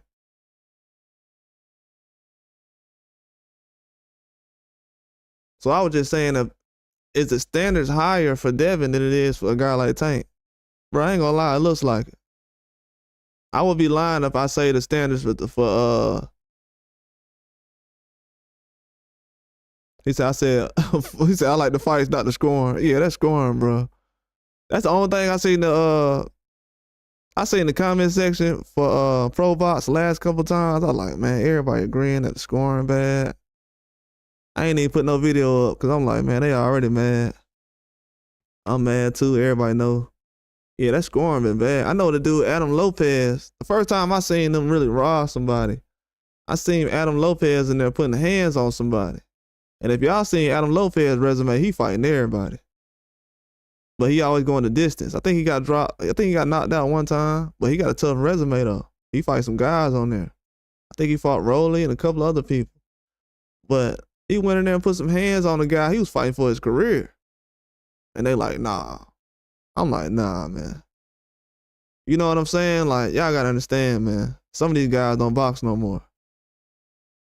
I done seen guys have a perfect record, lose one time and don't box no more. And I'm like, dang, why this dude ain't box no more? Look at this perfect record. Dude, 29-1. They get robbed so bad in that one fight that some guys just hang it up. They've been seeing guys getting robbed the whole time, and they like, man, I ever get robbed like that, I'ma quit. That dude who lost the everybody said that beat Ray Ford, Edward Vasquez, man, he looked like he wanted to just quit. Because he kept having close fights where it looked like he got robbed. And it happens. He said Cobbs versus Devin is a better fight. Yeah, I watch Cobbs versus Devin. It might happen. You never know. Blair Cobbs, Devin might happen. It's a lot of guys at 140 though. We gotta remember that, man. 140 is still one of the deepest weight classes in boxing. I would not hit that panic button on finding Devin Haney a good opponent. But at the same time, a lot of these dudes ain't trying to fight, man. Like, he would have fought Liam Paro, but they ain't want to make that happen. Sandor Martin, he's with top rank right now. I mean, unless that does happen, that's going to be on top rank. And if you do have a Sandor Martin fight, he going to have to pay some fees to come across the street. So it's going to be a waste of time to fight him. Do you fight a Blair Cobbs at a catch weight? I mean, possibly. But after what I seen from Rocha recently, I think Blair Cobbs will still have issues with Rocha. Rocha looked a little better in his last fight too. So I wouldn't say he's on just a whole nother level because of the way he did the AB. AB was like that drunk uncle you take in the backyard and you start beating him up because he bothering you or something like that. So that's all that was with the Blair Cobbs situation. And I like Blair Cobbs. I'm actually a fan of Blair Cobbs. You know what I'm saying? It wasn't that many people supporting the fight before it happened. On Blair Cobbs' end, as far as the channel. Because I had just started YouTube. He was like one of the first people I started following. I was like, wow, they underestimated him. They ain't really checking his fights out like that. I mean, his promotion. And then Blair Cobbs went out there and beat up AB, so I think he got a little more famous than that because a lot of people weren't checking him out. They definitely went. But that just goes to show, though, Blair Cobbs just got beat up and went out there and beat up AB. So I don't know who they want Devin Haney to fight right now. The man coming off a loss, man. I mean, I know it's a no contest, but he coming off a loss. I mean, we got to be realistic about it. These dudes coming off wins fighting trash fighters, getting belts. This man coming off a L, supposedly. I know it's a no contest, but shoot, they ain't acting like it's a no contest. People talking about he ain't gonna be the same no more. Come on, man. If people saying he ain't gonna be the same no more, and then turn around and say he need to fight a tough fight, bro, these dudes on drugs, bro. For real. I'ma just keep it 1,000. I got love for everybody, but to say he ain't gonna be the same no more, that mean y'all saying he basically got paralyzed, basically. Allegedly, I ain't saying that. I'm gonna say that, but people making it seem like that way, and then they saying they want to see him fight top competition. What you trying to see somebody lose their life or something like that? What's going on? I don't understand. I'm trying to figure out what people want to see. Cause these other guys, Floyd Schofield, I'm pretty sure Devin could have fought Floyd Schofield. Lamont Roach, I'm pretty sure he could have fought Lamont Roach. A guy like Dennis Baranchik, I'm pretty sure he could have fought him. These guys ain't trying to fight, man. Sabril Matias wasn't trying to fight. He called him out. He wasn't trying to make it happen. He tried to fight Rolly. That didn't happen. Tried to fight Teofimo. That ain't happen. Tried to fight Tank. That ain't happen. Tried to fight Shakur. That ain't happen. And these is guys he already fought before. They need to just come out and just say, hey, man, we're trying to build a fight up, man. Devin, he the real big fight that we going to cash out with. We want that at the end of our career, so that's what we going to do. You know, Ryan, he ain't got no choice. He was going to jump out there before he loses somebody else anyways. Y'all will see. Kurt Scovey, I don't know. Kurt Scovey get destroyed by Muritai right now because and I like Kurt Scovey. The last fight he had was canceled. And Muritai he on a hot streak right now. He's like about to be number one contender. I don't think he want to fight Muritai right now. That'd be dangerous. I mean, it could be good for him because Muritai is still considered a 135. But I don't think Muritai gonna go to 140 to fight him. That'll be a waste of time. But Muritai definitely put hands on him though.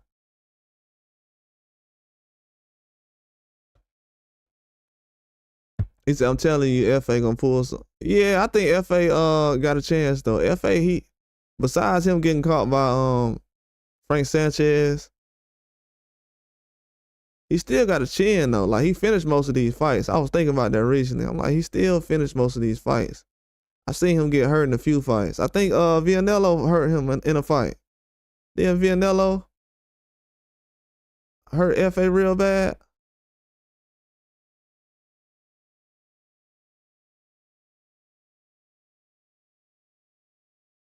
Yeah, but I'm telling you though, this is real talk. I'm being real with y'all. Devin Haney gonna end up being the face of boxing this year. The standards for him are just too high. These other guys ain't fighting nobody, man. This dude, the standard's so high for Devin, he can't even fight other guys that other guys fought.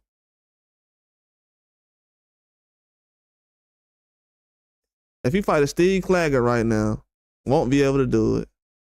Jermaine Ortiz, I don't know if he'll fight him, but he could. He has before, so a Josh Taylor, that ain't gonna happen on Black Prime. And I don't think Josh Taylor gonna do that situation anyways. Depending, I don't know. I don't think he will though. He's with his promoter. So that wouldn't be something that'll happen. Like a lot of these guys ain't trying to fight anyways, no matter what app it's on. A lot of these guys still entitled to apps and they can't really move like a boss like that. Like guys gotta fight on a certain app. Like we gotta get understand that too. Like as far as Devin Haney picking opponents. Like if these dudes really want to make a name for themselves and fight, they'll fight them. But if they don't want to make a name for themselves, they want to keep having the same kind of fights, then they'll make an excuse not to take a deal from Black Prime. The money never been an issue, as far as I've heard. I don't know personally. I'm just saying, as far as I've heard, I haven't heard that being an issue. But half of these guys can't even leave the app they own. Man, let's keep it real. PBC, if you're a PBC fighter, you still doing in-house fights. Whether you Benavidez, Tank, Lubin, whether you a Charlo, you still doing in-house fights. Most of these guys doing in-house fights. It's only 2 or 3 guys that's moving around on their own, going from app to app to app. Whether it's Wilder or Crawford or Haney, the rest of these guys ain't doing that. They fighting in-house fights. Shoot, Joshua with them, they need turkey out of sheep to cross the street. So we gotta realize what's going on. I understand everything y'all saying. I've said everything y'all said, so I don't disagree with nothing y'all saying. Everything y'all saying is what I'm saying. And to be honest with you, everything I'm saying right now, I'm just starting to figure it out right now. So be patient with me. But that's the reason why we can't put pressure on the situation. Because like I said, it's gonna be the same kind of situation like with Terrence Crawford. Terrence Crawford gonna end up fighting a guy like David Avenesian. People gonna complain about it, say the guy trash. Then he'll turn around, fight a Earl Spence, fight him. Then he'll turn around, people say he ducking Jerron Ennis. Then he'll turn around and fight a Mazurov on a turkey out of sheet card. So the man went from Black Prime to PBC to turkey out of sheet in 12 months. So I'm pretty sure Devin Haney's gonna do something similar to that. I wouldn't expect too much. All this only gonna be to just put pressure on the boxing promoters. If you want to put pressure on the boxing promoters and support some American boxing, well, fine. But everybody ain't got to do it. But at the same time, it's something that can change boxing. Everybody else ain't crossing the street. I just gave y'all examples. I'm not capping. This is the only fighter that's crossing the street right now. Him, Terrence Crawford, and everybody else, and they complaining about it. So when fans say, oh man, well, we need turkey out of sheet to make boxing better, that don't mean dudes gonna cross the street though. Everybody ain't gonna fight on the turkey out of sheet card. He only got a couple of cards. He only got a couple of slots on each card.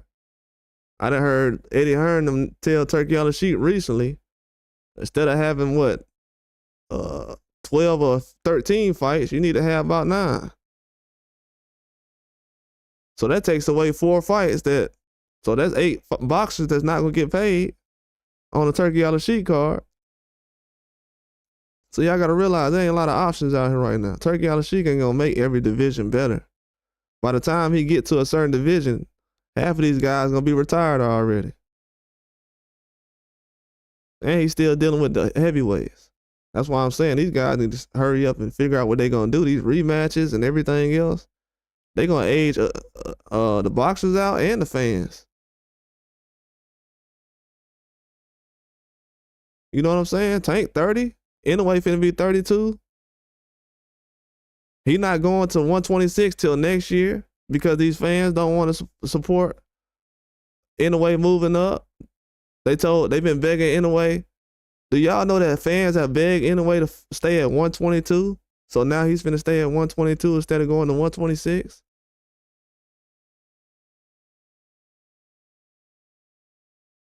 This is a whole different generation we in right now. This man already got 3 fights at 122 he's finna line up. Sam Goodman, Alan Picasso, who's 24, and who else? And they trying to force that Nakatani fight.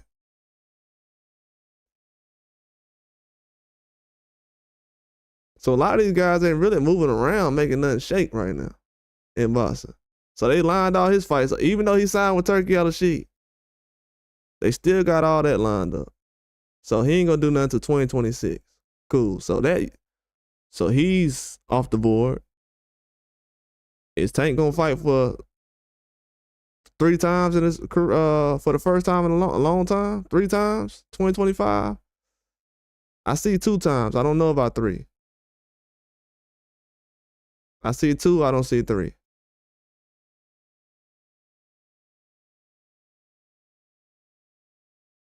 He fight in March.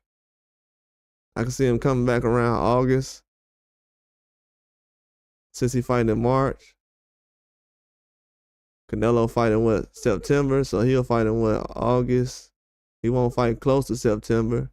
That wouldn't make a lot of sense.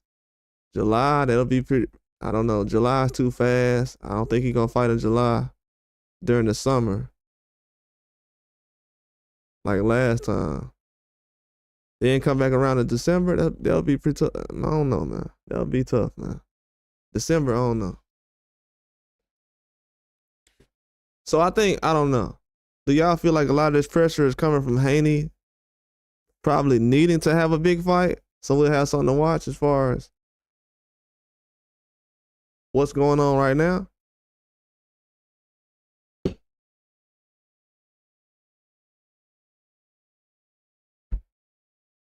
Because I understand what everybody's saying, but I just feel like the pressure ain't getting put on everybody after taking a loss. Like Joshua, they talking about some, yeah, I wouldn't mind Joshua fight Fury now. Oh, y'all don't want to put him in the ring with no young killers now. That's what I'm hearing when I hear that. And he got destroyed. Just like Tim Tszyu right now. Ain't nobody telling Tim Tszyu to jump in the ring with Charlo right now.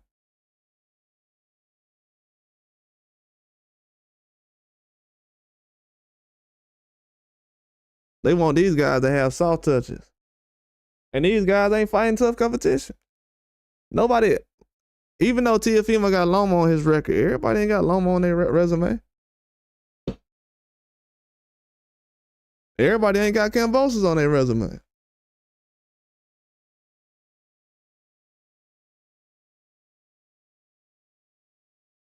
Everybody ain't got Regis on their resume. See how Catterall was sitting here struggling with Regis? Struggling. Devin Haney was fighting Regis like it was nothing. He did Regis so bad, people talking about he need to retire. That was only Regis' second loss in his whole career. Haney beat him up so bad, people say he need to retire. And Catterall went in there with the same Regis that was struggling.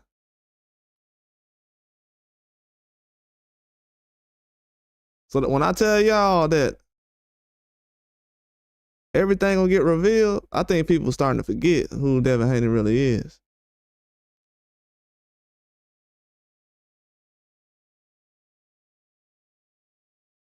I know what kind of PED monster I seen him fighting. I definitely seen that. Bro, I don't know if people noticed it, but the whole time Ryan and Devin were fighting, I'm sitting here in the fight, I'm like, man, Ryan's huge, man. Man, Ryan, huge, man. This dude's huge. I ain't even thinking about him coming in overweight. I ain't that petty. I'm like, man, he's huge, man.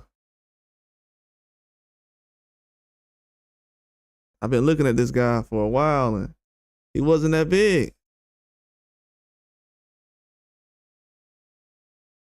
Well, people don't understand. Trust me. The next time Devin Haney gets in the ring,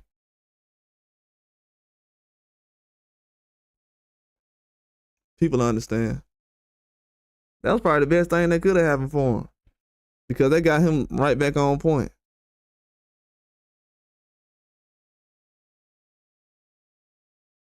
Right on point.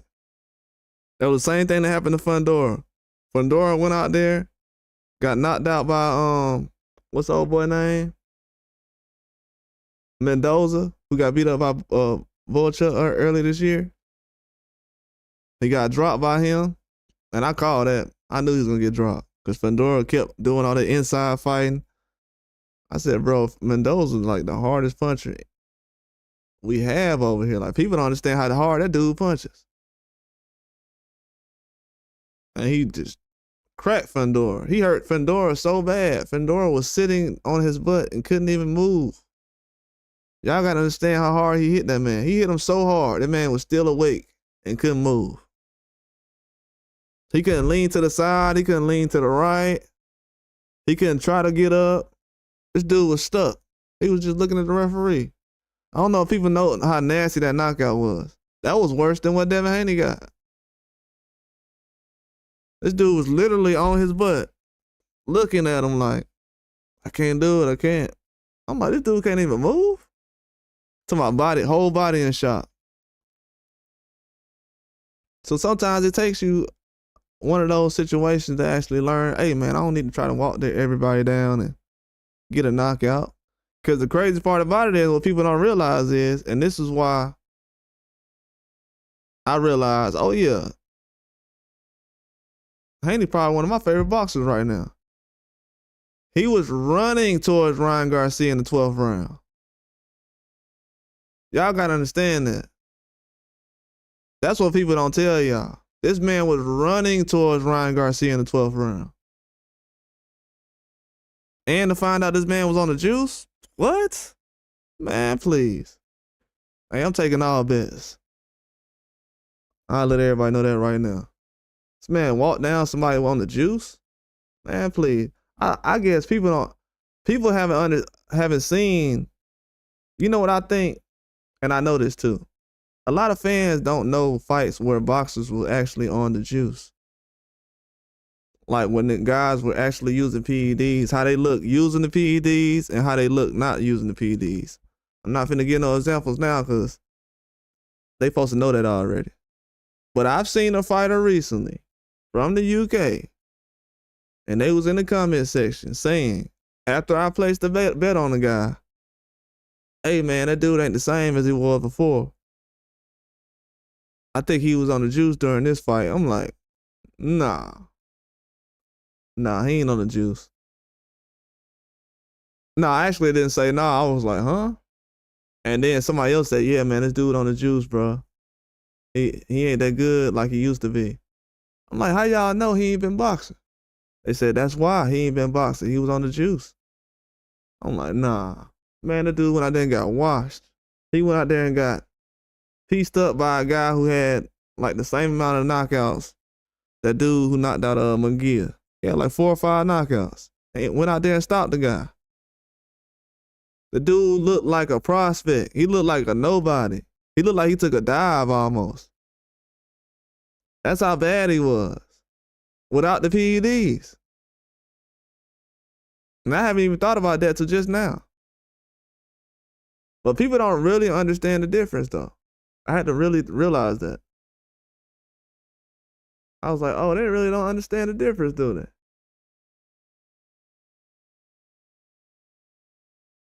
Speaking of Janovic, one of the guys who fought Janovic has a connection to what I was saying, but it wasn't Janovic or nothing. I ain't saying him.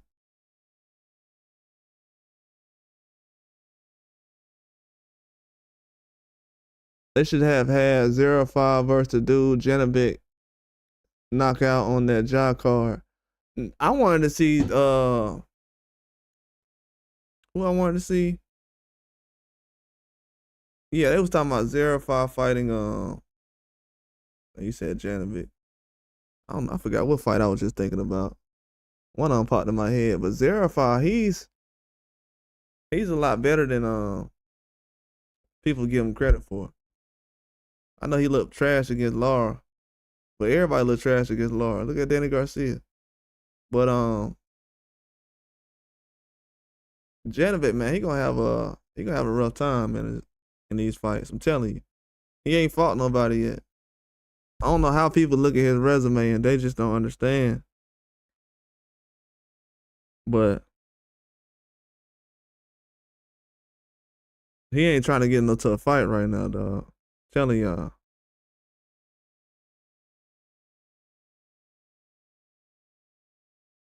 A lot of people going with Lamont Roach for upset. I haven't really thought about. I thought about it for like a day. I was saying he would,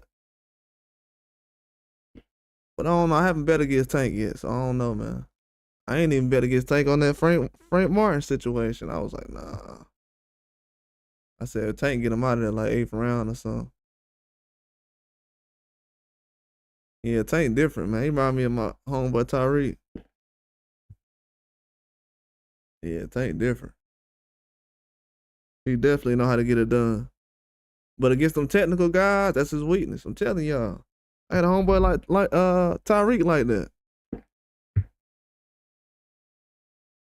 He used to be the same way like Tank, but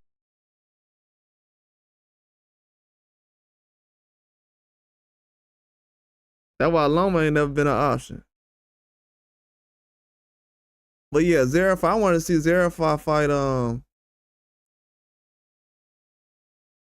Tim Tszyu little brother, I think, possibly. But you know, Tim Tszyu ain't trying. Oh, I was trying to see Tim Tszyu fight Cats. You know that dude Kurazakis that fought Brandon Adams on OTX. I'd like to see Tim Tszyu fight him. I think that'd be a good comeback fight for him. But Zarafai, you talking about the dude that Janovic dropped? He at 160. Yeah, Zarafai about 160. That could happen. Yeah, that would be a good fight. I ain't gonna lie. But they did this fight card fast. Though. I don't think he would have been ready. Fought in October. No, I don't know if he would have been ready. Zarafai trying to fight somebody else too. I forgot who he was trying to fight. They got some options at 54 right now. Yeah, he trying to fight one of them Tim Tszyu or his brother. That's what he on.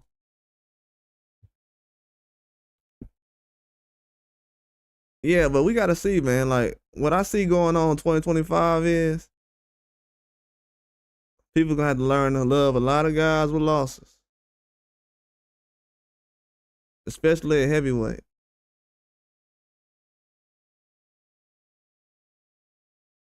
These promoters know what time it is. The only thing Bakole did was he showed that these promoters know who to match guys up with and who not to.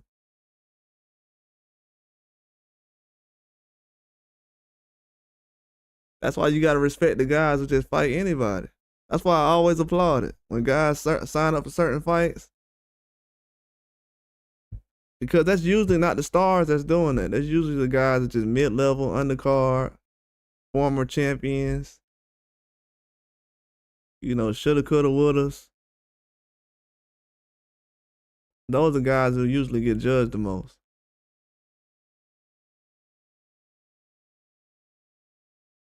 But they out here destroying divisions though. I don't like what 135 is doing right now. 135. What was the best fight we had at 135 in 2024? What, Keyshawn Davis versus Lemos? Lemos is a 140. He weighed in at like 142 or something. Shakur versus Artem. Artem just got beat by Frank Martin, but it still was a good fight. He a bronze medalist. Tank versus Frank Martin. I mean, that wasn't something that was requested by fans. So the division really, you know, it's kind of a standstill right now. We didn't really learn that in 2024. Then at 140, all the guys who mostly had belts or champions, they all took losses besides Teofimo. But shoot, the way I was watching him fight Steve Claggett the other night, man, Steve Claggett was beating the crap out of Teofimo, man.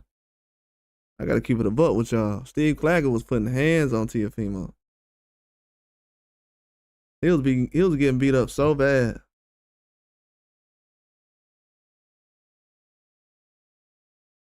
He was getting hands put on him. I'm like, man, I don't know how he won this fight, man. I'm gonna be honest with y'all. He was doing a good job counterpunching, but I don't know how that man won that fight.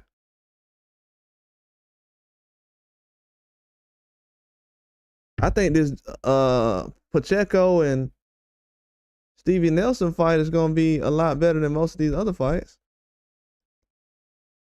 Besides, you know, Turkey Al-Sheikh gonna have a good card. I know we have a few dates coming in like Goucher, Jared Anderson, all those guys, but you know, they got some good fight cards coming up. But as far as the big fights, I mean, we only have a couple right now. We want to be realistic.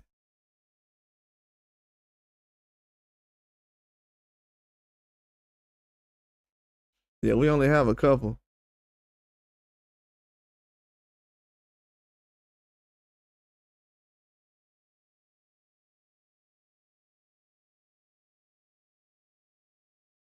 Not too many super big cards right now. But I like what 2025 is doing though. But I don't know if the undercards is as strong. I forgot who undercard. I like the Russell and Rayo fight on the tank card, I think. But the Benavidez card, it could have been a little stronger. Even though I'm gonna enjoy the fight. Don't get it twisted. I like the fight card. I'm talking about like one or two more names. Because in my mind, I was kind of comparing it to what Turkey was doing. And if you look at it, even though Turkey has multiple promotional companies he's working with, I think that fight is still a lot better. It's tougher as far as, you know.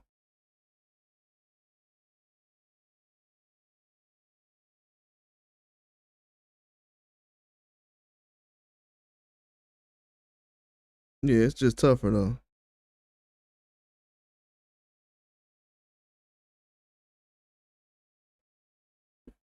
But I don't know if everybody's gonna understand as far as where boxing is at and where it's going. So I don't know, man.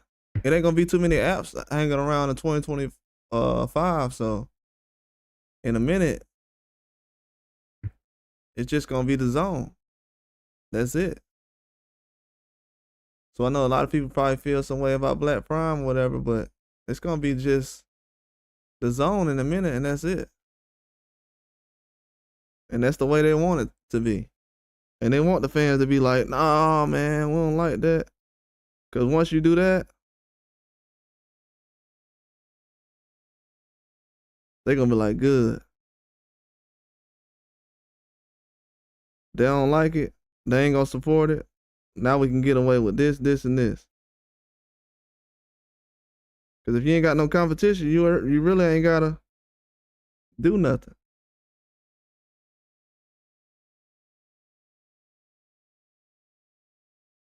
If you ain't got no competition, ain't nothing to worry about. You can put out whatever kind of product you want to.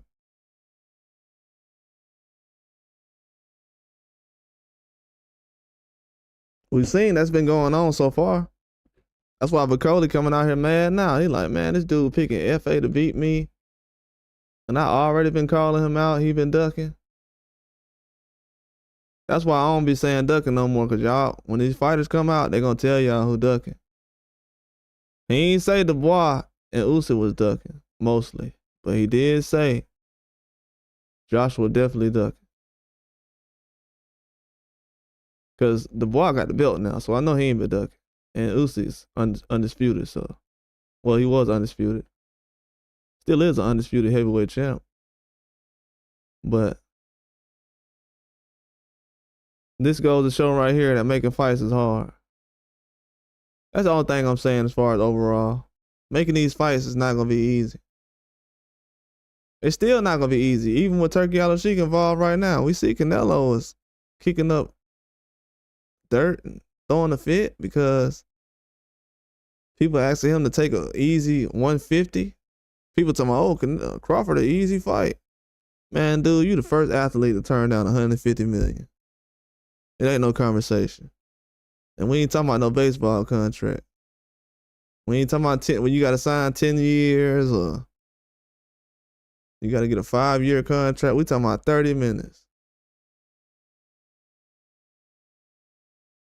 Can't nobody explain that.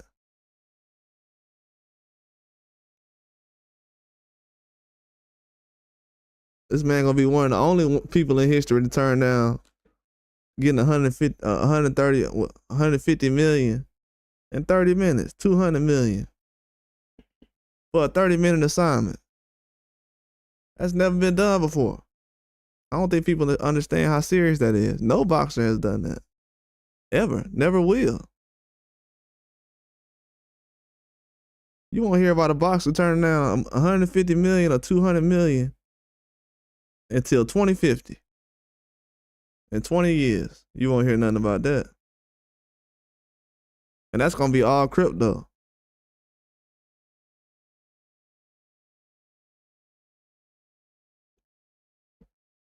But yeah, I understand what all y'all saying about the Haney situation. No, I ain't fanned out or nothing. I understand what y'all saying. But I hope everybody understand what I'm saying as far as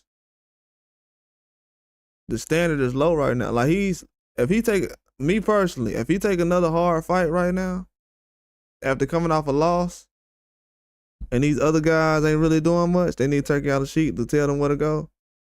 He gonna be one of the faces of boxing for me.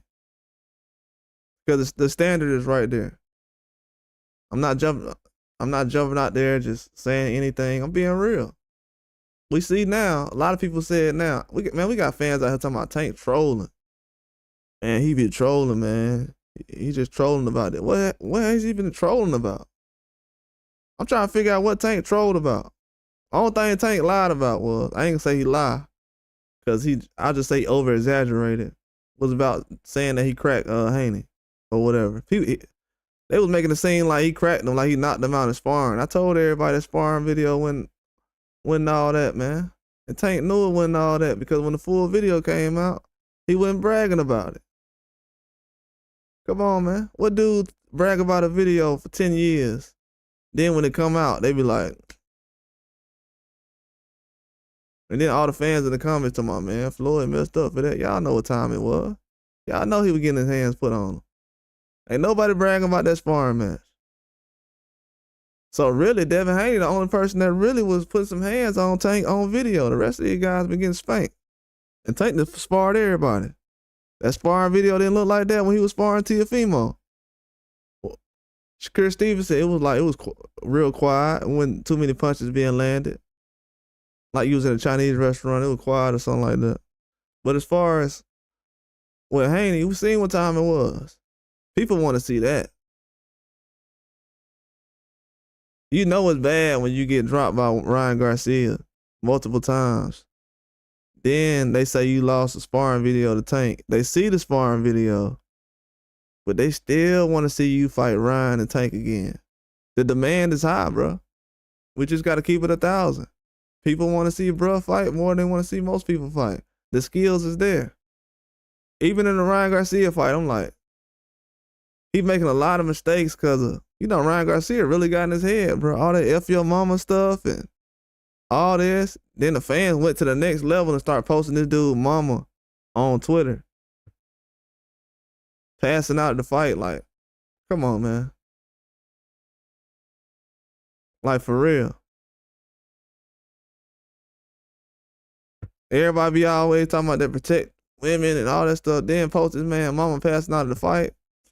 Well, y'all cap, like I don't know what. That ain't boxing though. I ain't never seen no fighter get trolled like that.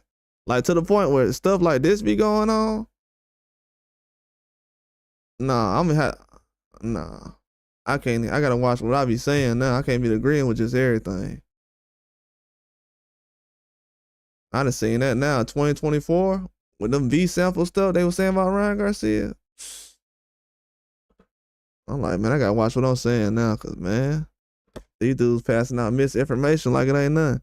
These dudes be talking to 100,000 followers like it ain't just, like it's just 10 people in the room. Like, yeah, man, I think so and so.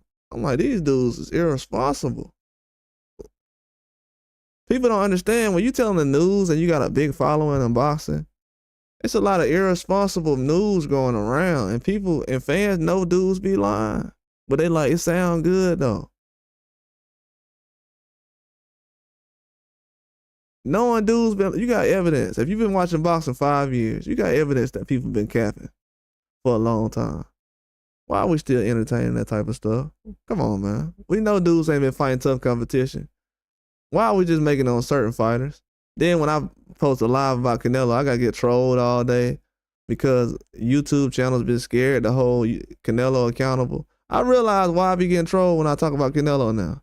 Because everybody who's a YouTube channel has been lying about certain things. Like, they've been blowing this man's career up to the point where it's like, they won't even let you say nothing about him online at all. And it's the truth. That's how irresponsible people have been with information and news and boxing over the years. Because they got agendas, everybody trying to get a bag off of it. I'm like, oh, man. I just started this because I got tired of seeing fake news all the time. That's really why I'm doing it. This ain't nothing but a diary to me. But man, they be pushing too much fake news. Look at all these dudes that got beat up by Bakole. Why we just not hearing about this? All these stories in boxing. A lot of fans knew this story. I knew about this. I ain't know about the Usyk situation. But Dubois, yeah. But yeah, it ain't guys ducking. Trust me. Yeah, they know who the guys that's really ducking. That's why I heard a lot of fans in the UK, they were like, yeah, Bakole, man. I'm like, yeah, I know about Bakole. Before and after losing a Michael Hunter.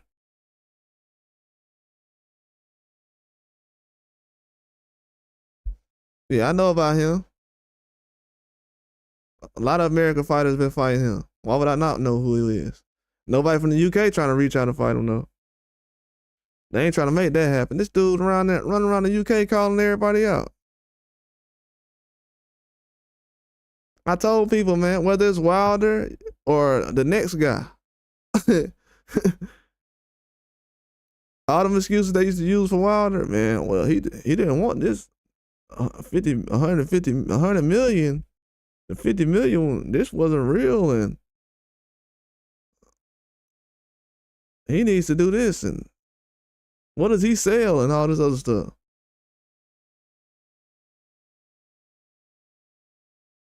Yes, Anderson showed hard. That was a good fight too, Adam. You right. That was a good fight. I actually would like to see that fight again. I don't know what round it was, like round 2 or 3. That was one of the best rounds I've seen of the year. To be honest with you, I gotta agree with that, Adam. Round 2 or 3. The only reason I was mad, not because Anderson lost, but that second round or whatever he was doing, when he was kind of moving around and jabbing and throwing combinations, I was like, this is what you need to be doing. Because I wanted to see the fight go 12 rounds. It was a good fight. You know, I'd rather see a fight go 12 rounds. If it's a good fight, I'd rather see it go 12 rounds.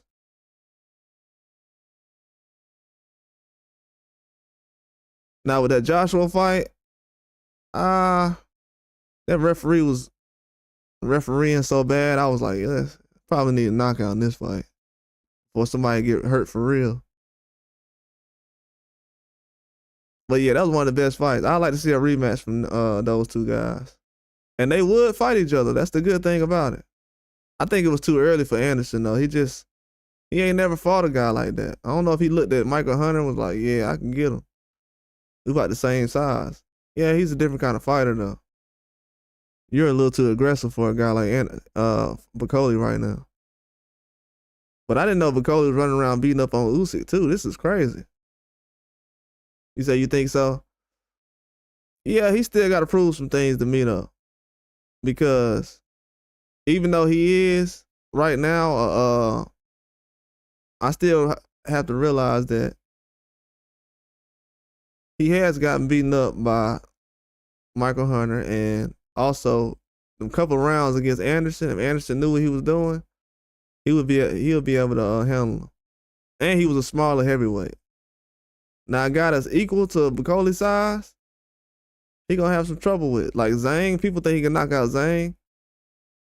I don't know. The reason why I say that because Bakole and Zhang really hasn't been going the distance that much. So I think that fight can go either way. But Bakole ain't really got no gas tank like that. I don't think a lot of people understand that. His gas tank is horrible. He was very tired. That's stopping him from being the best. He doesn't have a gas tank. Yeah, I think he'll get Fury up out of there though. Fury. I think he'll give Joshua some trouble. Fury. Yeah, most of the guys I thought he Dubois. I just don't know. You gotta understand, Dubois is still much younger than Bakole. So the Bakole that broke Dubois' nose, that was probably before he even fought Usyk and all these guys. So the Dubois he's thinking about is the one that probably got knocked out by Joe Joyce. This ain't the same guy. That's probably the only thing with Bakole where I'm like, I don't know. As far as with Usyk, yeah, I'll give him a chance against Usyk. I ain't gonna lie to you. I think he could beat Usyk. That'll sound weird to a lot of people, but I think he could beat Usyk. I think he can beat Joshua. Not the same Dubois, so I kind of question that. What about Wardley? You think Wardley can get him? You think Wardley be able to beat him? I don't know, man. I think Wardley better than what I think he is.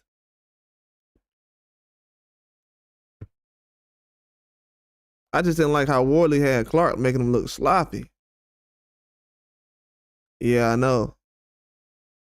I want to see what they're going to do with Wardley, man. I don't know if they're going to try to throw him in the ring with a Moses or Bakole, or will they move him towards the elite guys? Will they wait it out? I don't know, because at that point, I mean, Wardley would have to skip Bakole and, I don't know, Joshua Fury, a couple of other guys, maybe even Wardley. I mean, Moses almost, because Moses trying to move up as well. He just fought Dibsy McKean. Yeah, it's gonna be rough trying to figure out about these heavyweights. But I don't think nobody's gonna beat Bakole for a while, though. I'll just say that.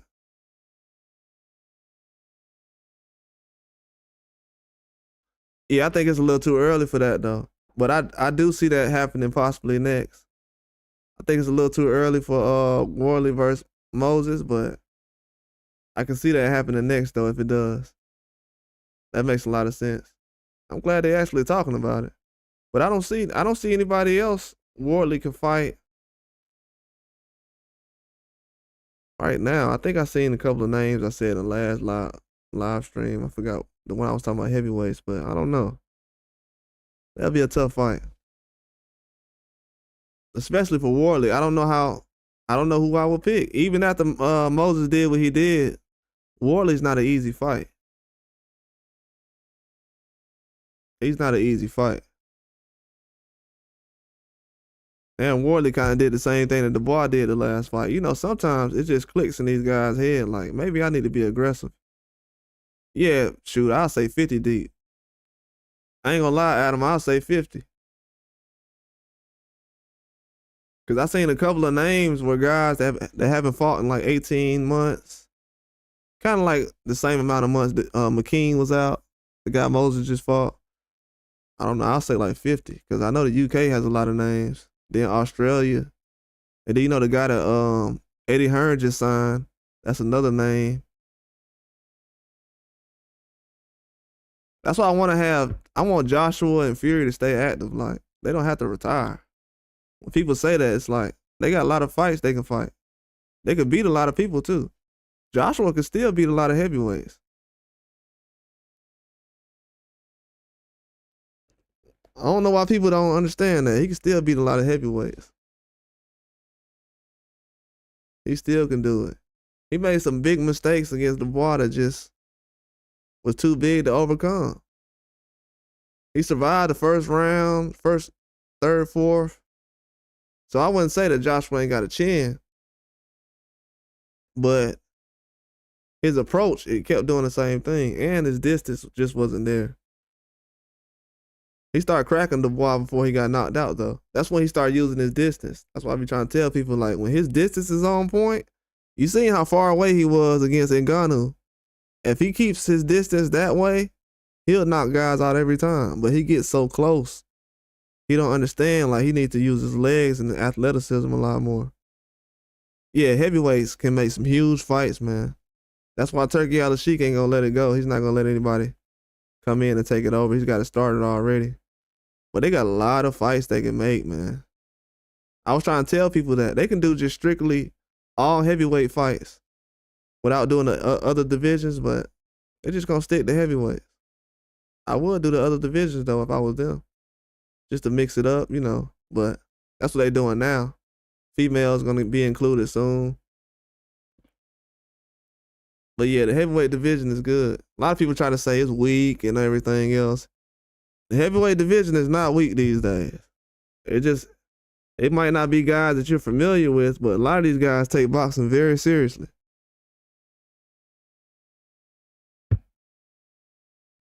Boxing is very serious to a lot of these guys. Look at what Dubois is doing right now. See, I ain't start to grow up really until I started to appreciate fighters like Dubois. Even before he beat Big Baby Miller or whatever. He's a young guy getting it done. See, without Dubois right now, the heavyweight division wouldn't be crap. So we need a lot of these young guys. Without Jared Anderson, it wouldn't be crap right now because he had to go fight Bakole. So that's why I don't laugh at a lot of these guys, because I'm like, I need him to do what he did. I need this person to do what they did. Because if the young guys don't go out here and try to fight the best, then boxing ain't going to be nothing.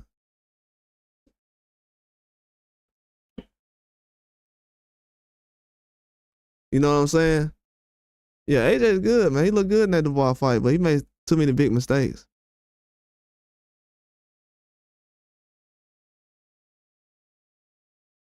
But Dubois, he's a lot better than what people realize. I'm glad he's getting his just due. But you know, it's just a tough fight though. Guys familiar with each other. Dubois already knew what he was gonna do.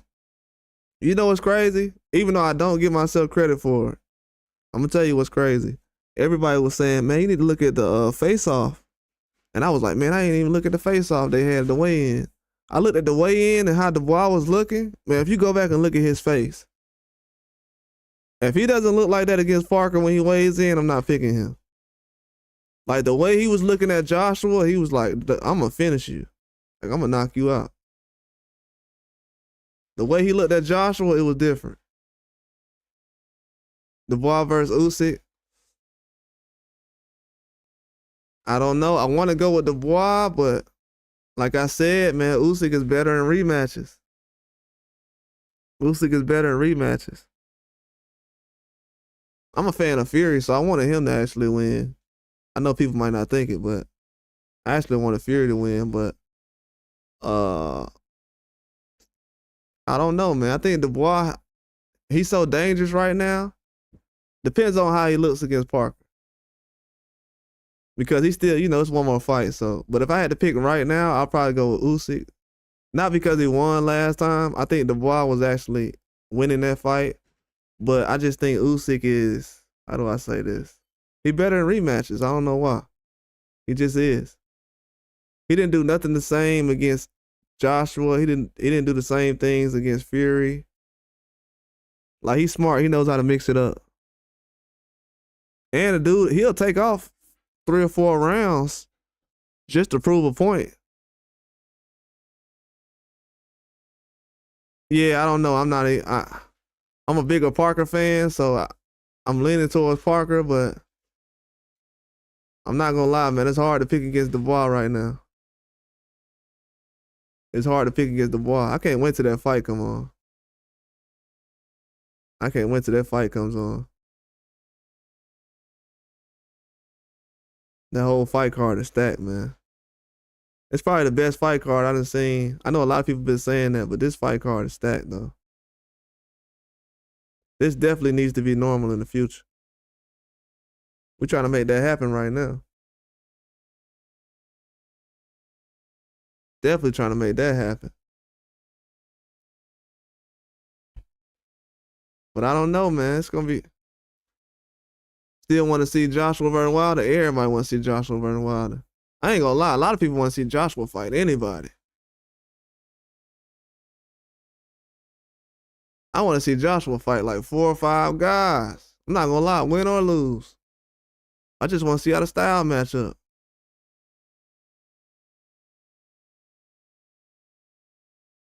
Man, I want to see Joshua fight Wilder. And I want to see that Fury fight.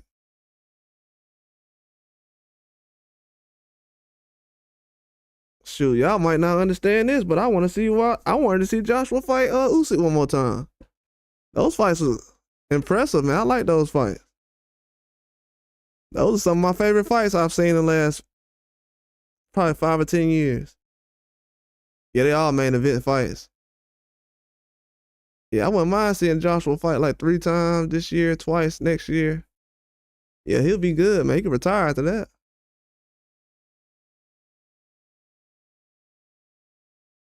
I don't think he's hurt to the point. I don't think he got hurt to the point where he was like, I know he got hurt because it was a fight. But I think the referee saved him in a lot of situations. As far as the last knockdown, because he tried to get up, boy. Joshua was definitely trying to get up.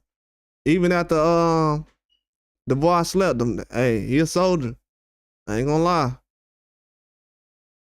I gotta respect that. That man finished that fight on his feet. Yeah, I gotta respect that. That's why I cut back on, you know what I'm saying? I ain't trying to degrade the man or nothing. Yeah, I would like to see him going against Usyk another time, but you know, again, if he would have kept Robert Garcia, he would have been good, man. Robert Garcia's, he was doing a lot of good things that Joshua needs to practice on, like the distance. If you look at Virgil Ortiz, he knows how to keep his distance away from these guys. So that's why when he throws these punches, they always land flush. But it's like Joshua got away from that, man. He was too close to Dubois. I was like, what is he doing? And he was too aggressive.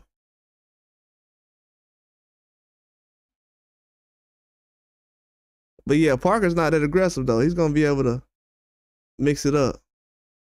I think Parker movement going to give Dubois so much trouble. If Hrgovic, because Hrgovic was getting Dubois. I ain't gonna lie to y'all, Hrgovic was that rust and his aggression kind of, and then he got that cut. His aggression was low though. Hrgovic wasn't aggressive. He was like more finesse. You gotta have some power or, you know, just some aggressiveness when you fighting Dubois. Yeah, I like what Bakole doing, man. I like what he's doing. I like what he's doing. I like what he's doing. I think it's bad news for a lot of guys because they wait until he got to 32 though. He's in his prime right now. And he's at the right size. I think he can get Usyk, but he gotta get in better shape though as far as being more active. Because Bakole put his weight on over the years. He hasn't been carrying this type of weight for a long time. So they got to get him some 12, 10 round fights where he actually can go the distance. You know, he's been stopping guys lately. But he ain't went 10 rounds in a while. They got to make sure these heavyweights stay active because a lot of these guys be gassed. See how tired Zhang was against man, when the last time Zhang fought? Zhang might be out of shape again the next time he fights. I'm not gonna lie to y'all. Last time Zhang sat out this long, that dude was exhausted against Parker. I don't know, man. I like Zhang more, but I might have to go with Cavill, man. He might get too tired. I mean, I never seen a fighter so tired until I seen Andy Ruiz after the Jarrell Miller fight and Zhang. And then Clark too. Clark sat on the ground after the fight was over with. Y'all saw that? That man sat right on the floor. Zhang, he ran for bottles of water. He didn't even shake hands. He just ran to the side. He was guzzling down bottles of water. I'm like, man. This was right after the fight. Didn't even take his gloves off. So it's gonna depend on the stamina for real. But I think Bakole fighting recently, that's gonna help him. I think he's gonna beat FA. But FA has a chin, man. He does. But I don't know if he can bounce back though. His jab ain't that good like Bakole's is. And I think Bakole move around a little bit better than FA does. FA still has a strong, powerful right hand though.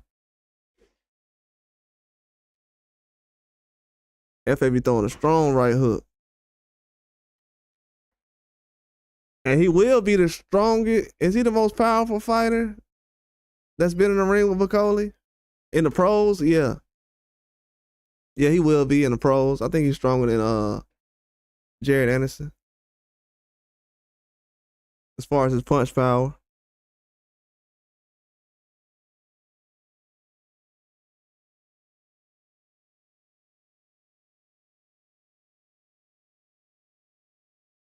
Yeah, I don't think FA kind of reminds me of that too. But also FA can't move around that well. And he's always on the front foot. Like when he's on the back foot, he's struggling. I think Bakole gonna put him on the ropes. He's not gonna have nowhere to go. And he can't fight off the back foot like that, so he's gonna be struggling. If he's aggressive though and moving forward, I will say his confidence and him being an underdog, that's definitely gonna play a huge part in what he does in the fight though. FA could go out here and surprise. It's gonna be some surprises this year, Adam, where we're gonna be like, whoa. Cause it's more tougher matchups on this one fight card than last year. Cause Caviel versus Zhang, that's a tough fight to pick. I don't know who's gonna win that fight. And then FA and Bakole, I'm going with Bakole on that one. But then the Parker and Dubois, I'm like, I don't know, man. I don't know. I think Parker always, because I don't know if Daniel Dubois can do what Joe Joyce did. Joe Joyce kind of locked in those last couple of rounds and just caught Parker. Like as soon as Parker start relaxing, boom.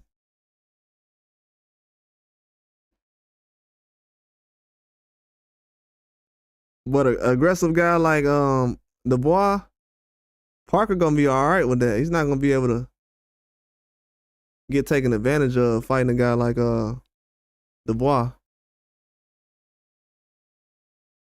He got a lot of experience too, Parker does, so it's gonna be tough, man. We gotta see what Dubois goes out there and do.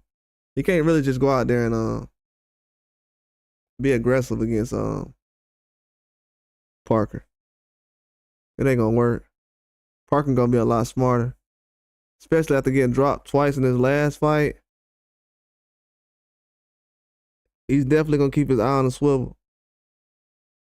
Cause if he's in the inside, Dubois can just throw that little short punch in the inside and just knock him out. So he's gonna watch out for everything. But I'm pretty sure he's gonna be the aggressor. He's gonna be aggressive.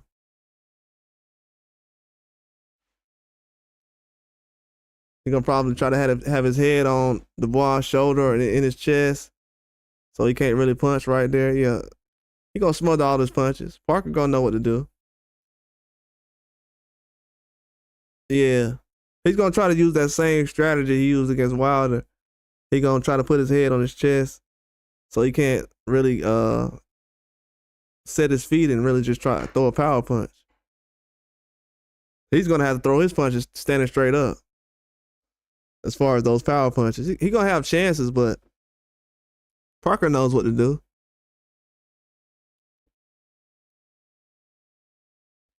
Dubois is dangerous though. I'm leaning towards him right now. But if I want to criticize Dubois, if I'm just criticizing him from just going against some standpoint, I would say we have seen him get outboxed against Big Baby Miller. I think Miller was out jabbing him. Then also we were seeing with Hergovic early on, he was causing a lot of problems. So I think a guy that goes in there has a lot of power. Parker has everything he needs to be Dubois, to be honest with you. All he has to do is do the same thing that Hrgovic was doing and be a little more aggressive. And when you're punching at Dubois constantly and you're moving, Parker got a lot of head movement. He knows how to move his upper body. So Dubois can be swinging at a lot of air, getting counterpunched a lot. So he's going to get a lot of counterpunches. And that's going to be what his problem's going to be. Dubois is not a super talented counterpuncher, but he's becoming that.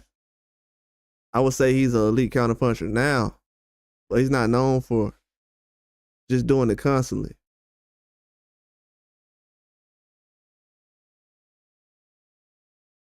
But yeah, Parker, he can definitely go out there and counterpunch Dubois. He can make him, let him be the aggressor. Because like I said, Parker can move. So Dubois trying to walk him into a corner of the ropes, that'll be a bad strategy. That's what Zane did, tired himself out, and Parker went to work. So one thing he's going to do is he's going to come in shape.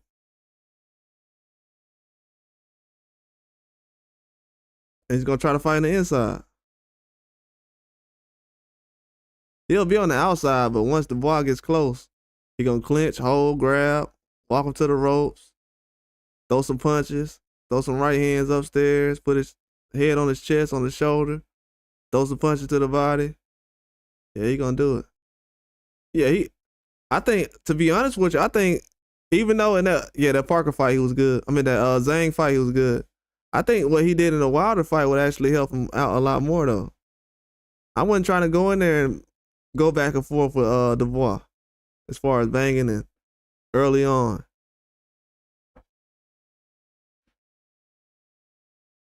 I wouldn't even try to do it. I'll do the same thing I did with Wilder.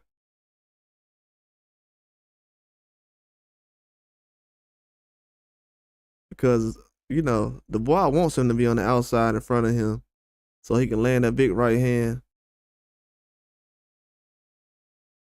But you seen as soon as Anthony Joshua start going towards Dubois, he started having a rough time. He did land that punch, but Joshua, he was literally standing over the guy when he got knocked out, so that was his fault. It's too close.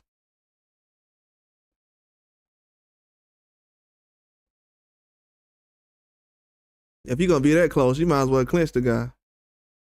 He was literally standing over Dubois, like, without grabbing him or anything. Like, just, it was too aggressive.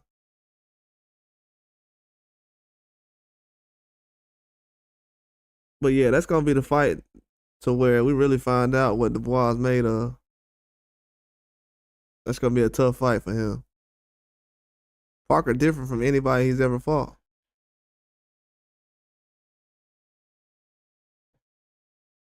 Yeah, he's a lot different.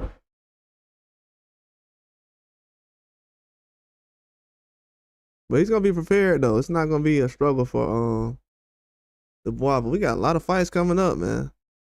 But Joshua, I still want to see him fight. A lot of people want to see him retire. We got to get used to seeing guys get knocked out, man. People got to realize it's a lot of guys last year that been knocked out and stopped. That was the biggest upsets of the year. Rayo, Dubois, getting knocked out is normal. Trust me, the guys who got knocked out, they probably the best fighters to rely on or to keep up with, because that means they was in a tough fight. And that means they're going to have another tough fight. Like Dubois. That's why I usually pick guys off of who they fight. I'm not really a person who picks the popular person. I don't care about that. I usually pick the fighters or I cover the fighters that fight everybody.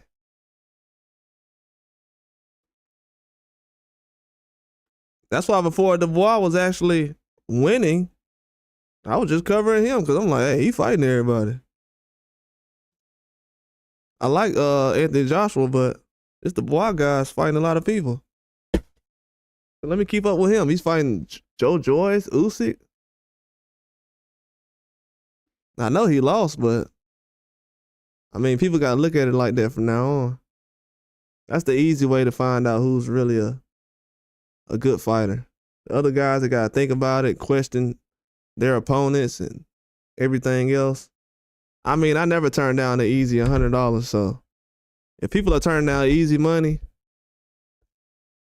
that means something's wrong in boxing or in life. We have boxers out here turning down easy money. Then they got an explanation like, well, you know, that guy, he ain't got no resume like that. And you don't want to get an easy payday? That doesn't make sense. I've never seen anybody turn down an easy payday.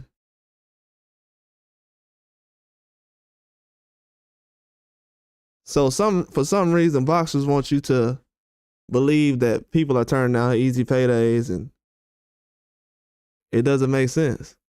When they say, oh, who that guy fought? Who that guy fought? So you don't want $100 million because he ain't fought nobody? No, I don't believe that.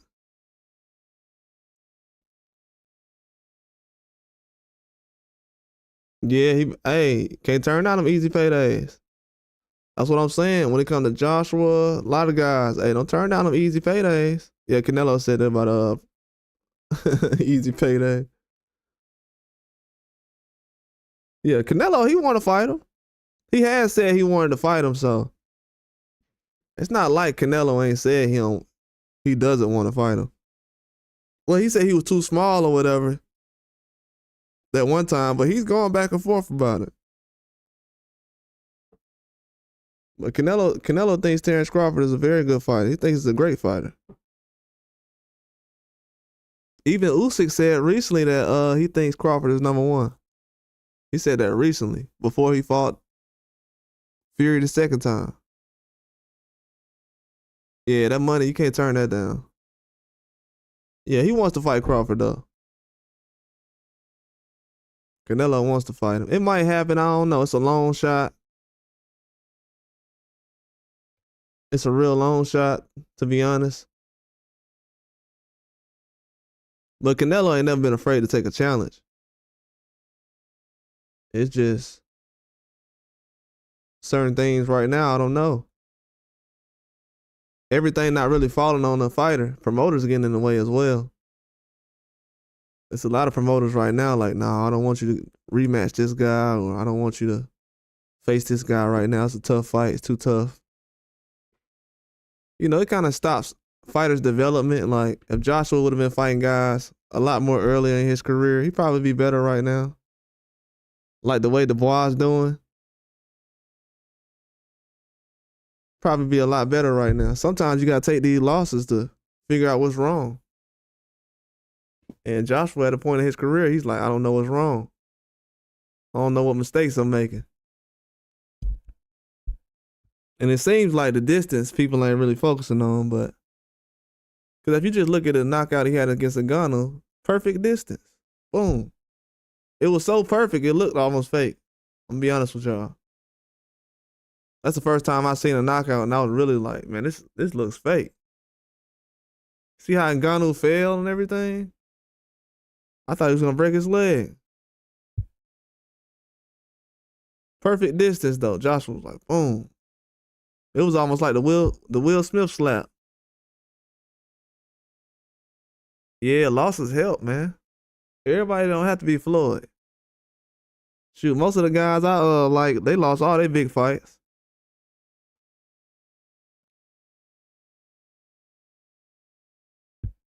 I just appreciate the fact they took the tough fights. Yeah, most of the guys I like, they lost all their tough fights though.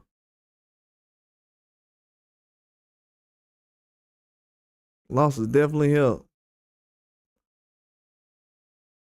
That's why I was like, after Joshua fought Usyk, they kind of softened it up a little bit, but I would have kept him in some some tough fights around that time. I think Bakole would have been a tough fight around that time. I know he would have been tough now, but I'm talking about around that time with Usyk, he should have fought Bakole.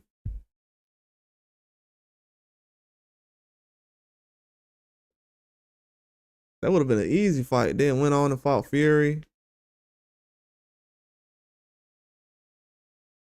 Yeah, he got knocked out twice, man. And that Dubois, that Joe Joyce fight with no crowd, I was like, these people are insane, man. I was mad they actually had Dubois fighting. I was like, man, they got this young guy fighting Joe Joyce.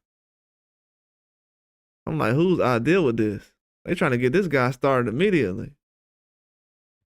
That's why with Moses, I ain't say nothing because I was like, they did this with Daniel Dubois, so let me just sit back.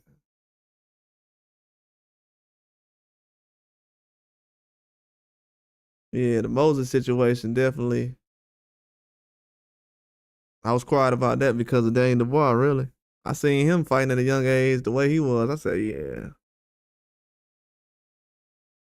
I'm gonna see what he got. But yeah, a lot of guys in boxing, it's gonna happen, man. It's gonna be a lot of guys that got knocked out. That's gonna be able to bounce back. That's why boxing is such a good sport. It happens in MMA all the time.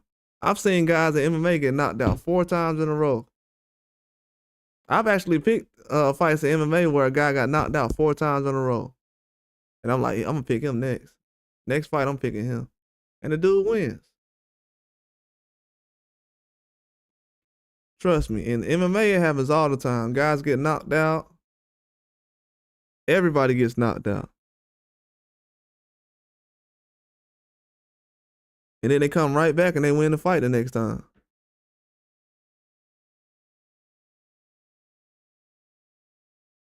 I wonder when they're gonna start adding more fighters from boxing with Ben Shalom. When they gonna start adding more boxers on the Turkey Yellow Sheet card. I know they had Ben Whitaker on there and Bakole and some other guys. I think Joshua Buatsi on there. Yeah, nobody go undefeated. The knockouts is too vicious. They got kicks and elbows. You know, you gotta watch out for everything in MMA. In boxing, all you gotta do is watch out for the fist, but MMA, they using knees, elbows, feet. They using the shin. I've seen everything. I've seen a dude get knocked out with a shoulder.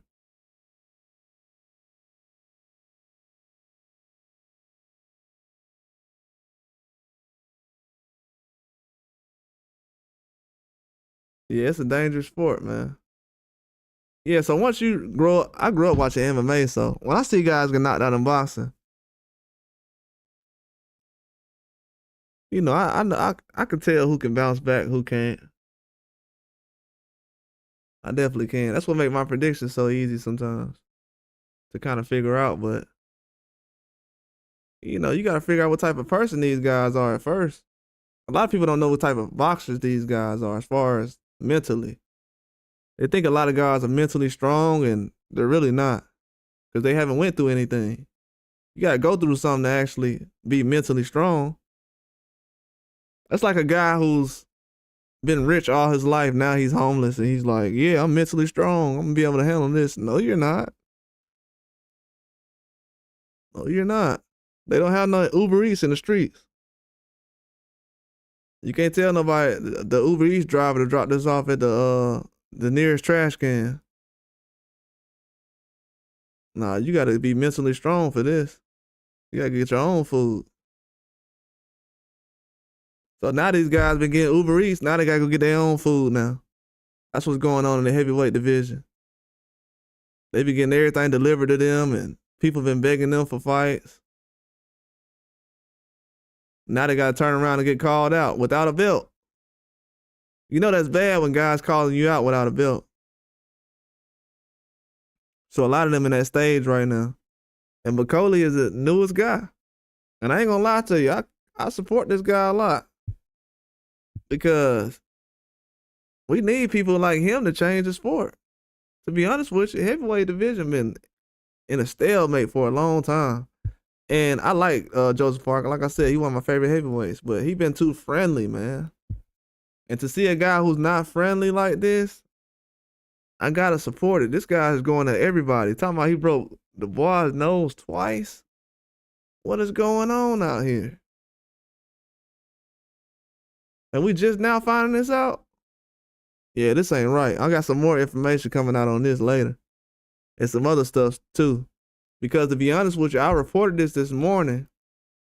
And this was before Bakole had put out the video saying that he broke Dubois' nose. So I don't know what's going on.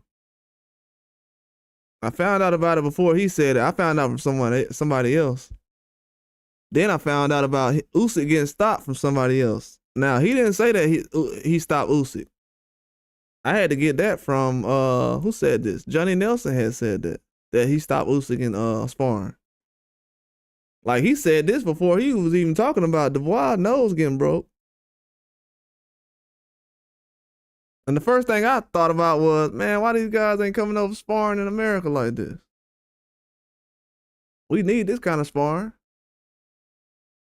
Especially Jared Anderson. He going over there sparring with Tyson Fury. They over there sparring like they at 118 or whatever.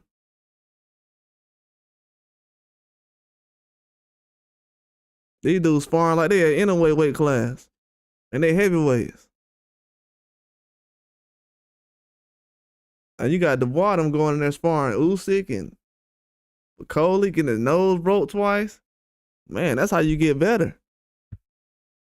Yeah, I'm trying to see all these fights though. People say this heavyweight division ain't gonna be good, it's weak. No, it's not.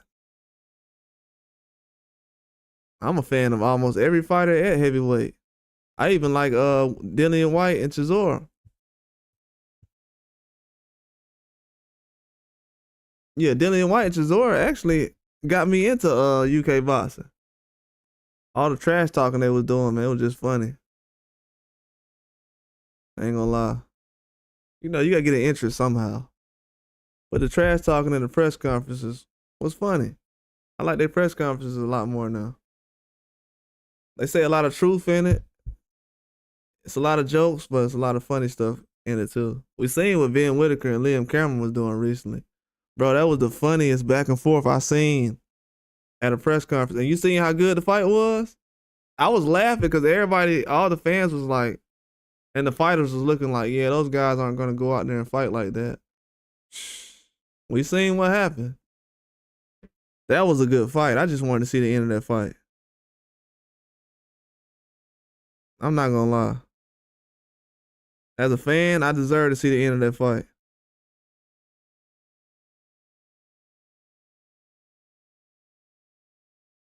Yeah, I need to see the end of that fight, man. That was a good fight.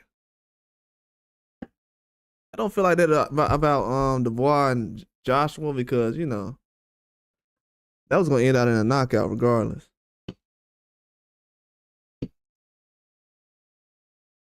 I've been on here a long time, man. Yeah, man, that's all I was talking about as far as the Bakole and Dubois and Joshua situation.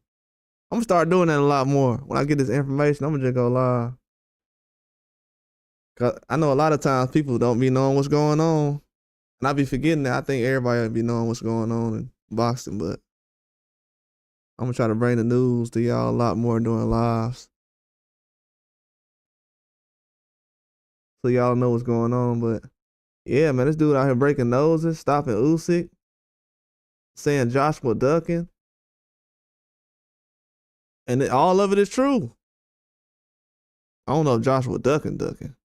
Because, you know, he did make a lot of cash just recently. Unless he was gonna make that with Bakole. I wouldn't have accepted the fight either. That's too much money. That dude made a boatload of money against Ngannou.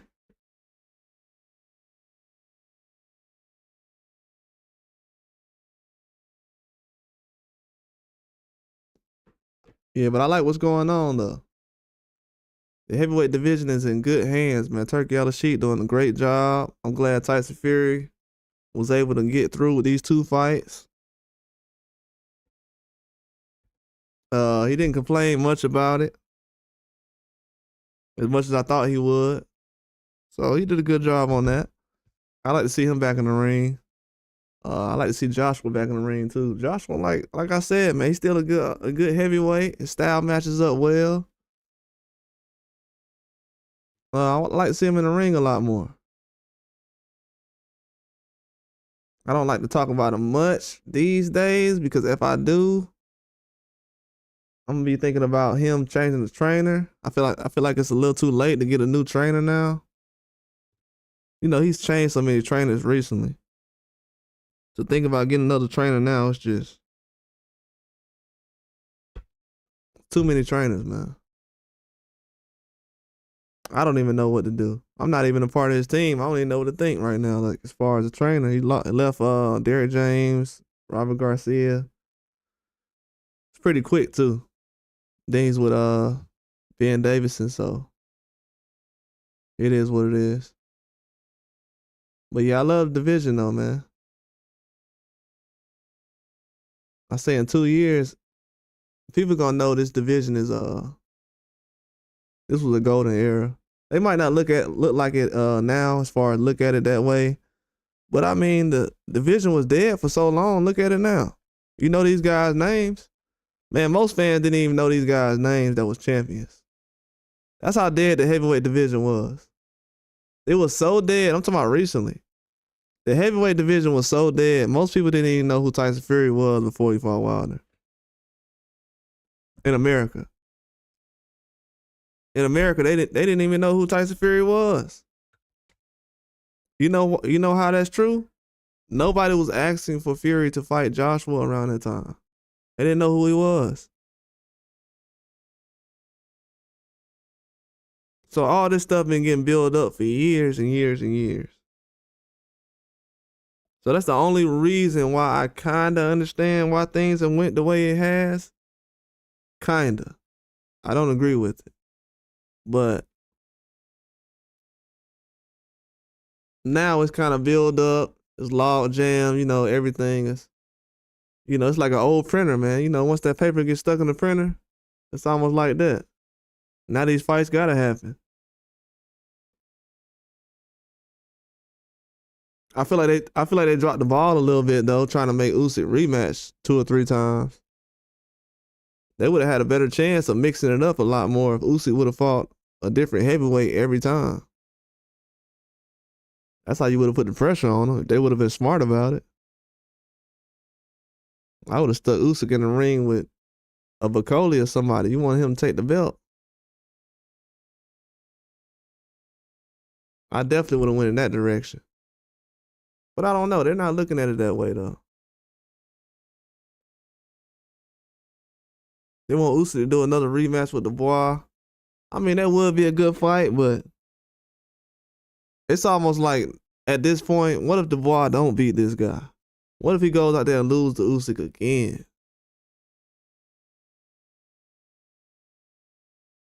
You know what I'm saying? It's almost going to do a lot more harm for him than it is going to help. Like, man, what if you go out there again and you get stopped again?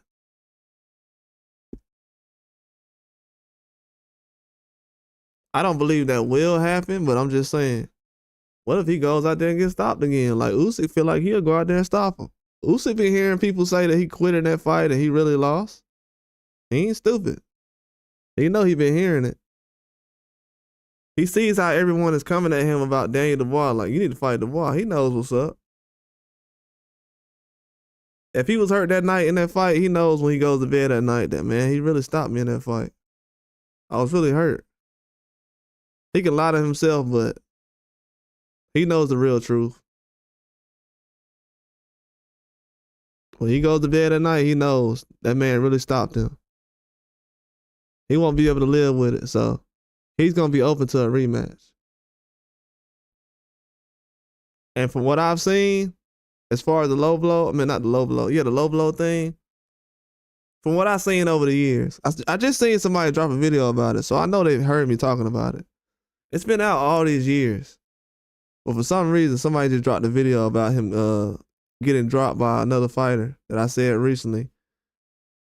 Same way that Dubois got dropped. You notice ain't nobody ever did a side-by-side video about that. But I might end up doing it. But nobody's ever brought that up that Usyk got dropped like that before. Because they don't watch Usyk. That just goes to show you. Usyk did that before. That little thing where he was like, oh, I'm hurt. He did it against somebody else.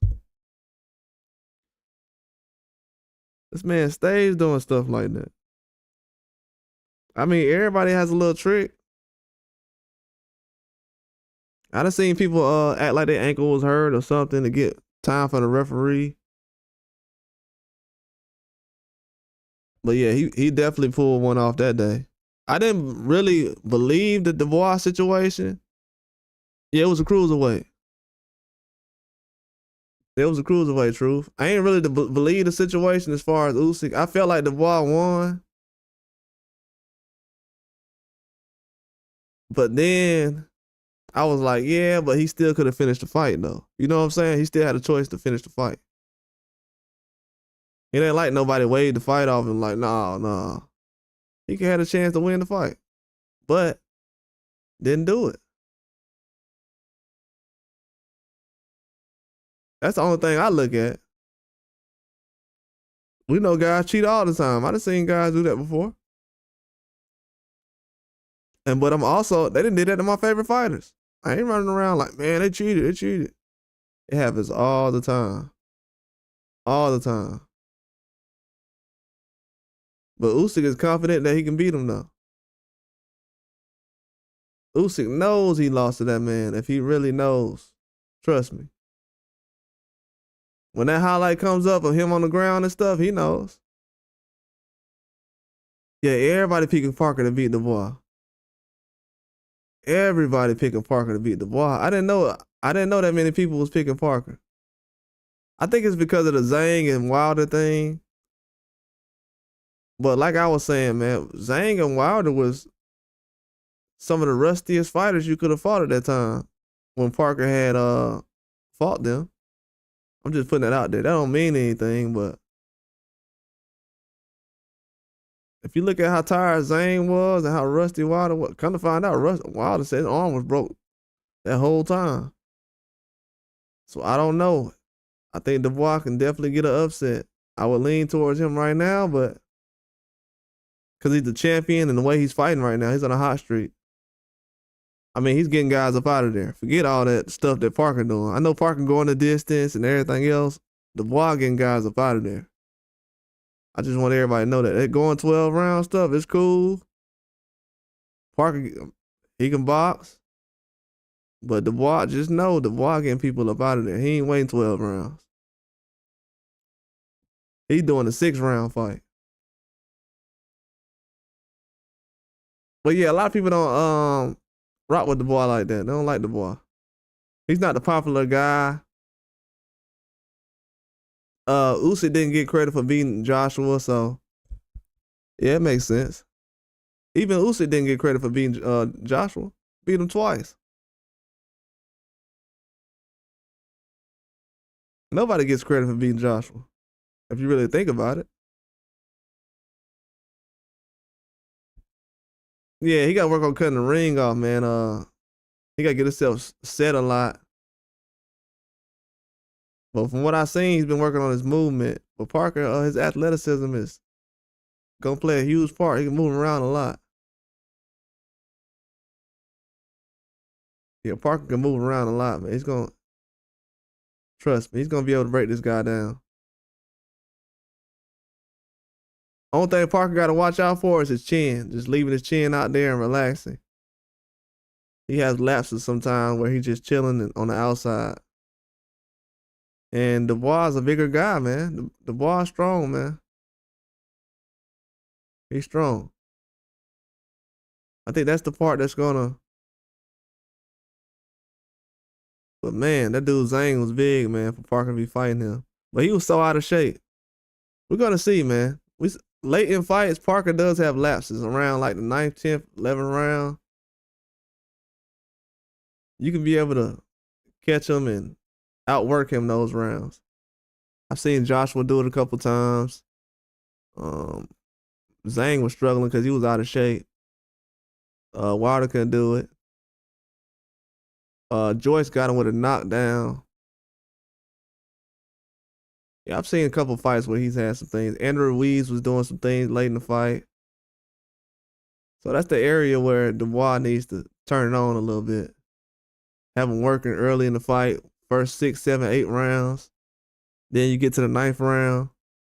Dubois needs to be extra aggressive. If I was Dubois, that's what I would do. I would have Parker guessing the first 6, 7 rounds. make him to be the aggressor. And then the aggression just goes up after the 8th round. Because we do have to realize Parker hasn't fought since when? When the last time Parker fought? April? March?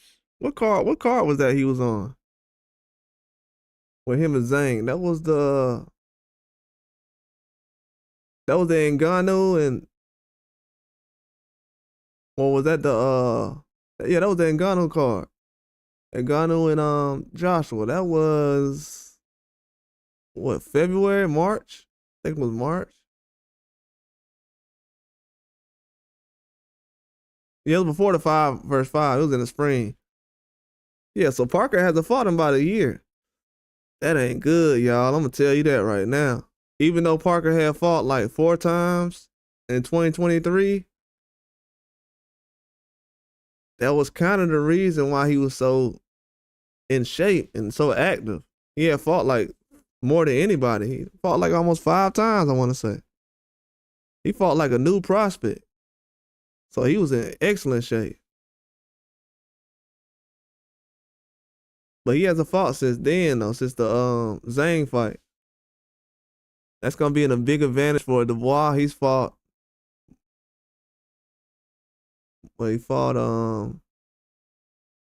multiple times since then. He fought on Hrgovic and he fought on the Joshua card. Well, Joshua versus Dubois. Man. Yeah, Dubois has the advantage if you look at it. Just from the outside looking in. I don't really have a pick a side right now. But he has the advantage though, if you really look at it. Well, Parker has the experience and the movement. I think he has better feet than Dubois. I like his punch selection. Parker likes to jab to the body. Yeah, it's gonna be a problem. Like I said, Dubois needs to be able to let Parker be the aggressor.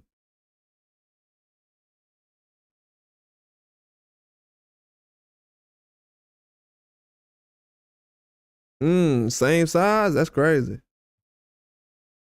That's crazy. I don't think the size is gonna be that big of a deal because that is gonna be a huge advantage though. I don't think that's an advantage for either guy. It might be weird for one of them because they've been fighting bigger guys for a while now. I don't know, man. I seen Parker, like the dude Apataj just knocked out recently, Jack Massey. I seen him go back and forth with that guy. It's really just styles. I don't know. Parker, it's hard for Dubois to look good against this Parker style, unless he knocks him out. He didn't look good against the Hrgovic. He did do some good things in that fight though. He didn't look his best, not like he did against Joshua.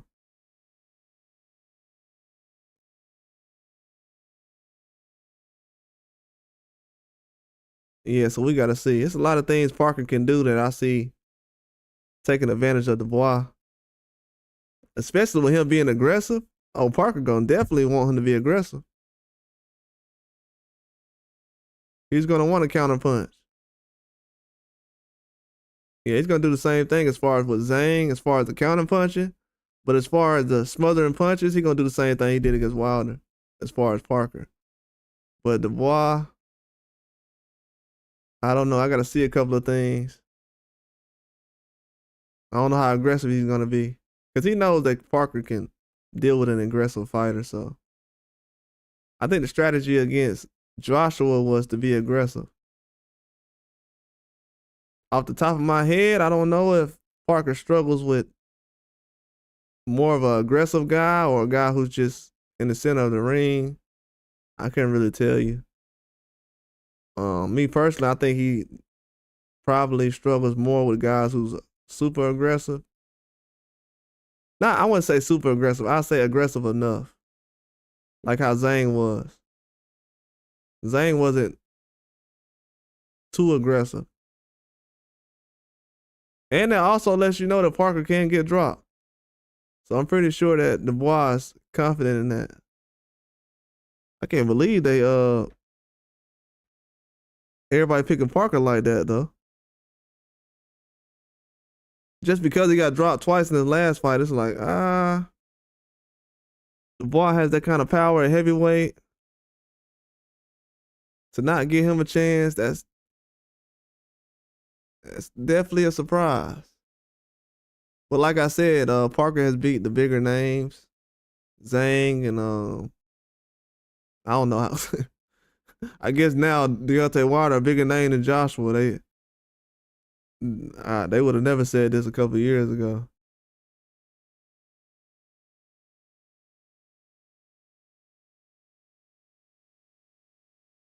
I always felt like it was a bigger name, but now the way they looking at Parker resume, that Wilder and Zane win, it's a lot. That's 12 rounds too. Not like a knockout. Yeah, he gotta stand there and jab. He gotta stand there and jab.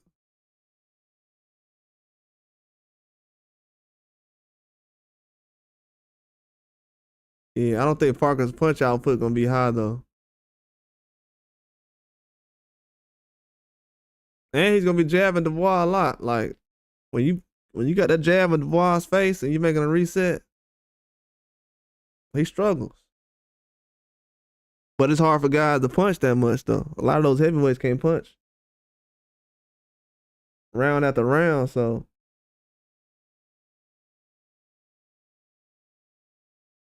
that's why a lot of times you don't really see these guys going back and forth as far as with the jab. They can't really punch that much.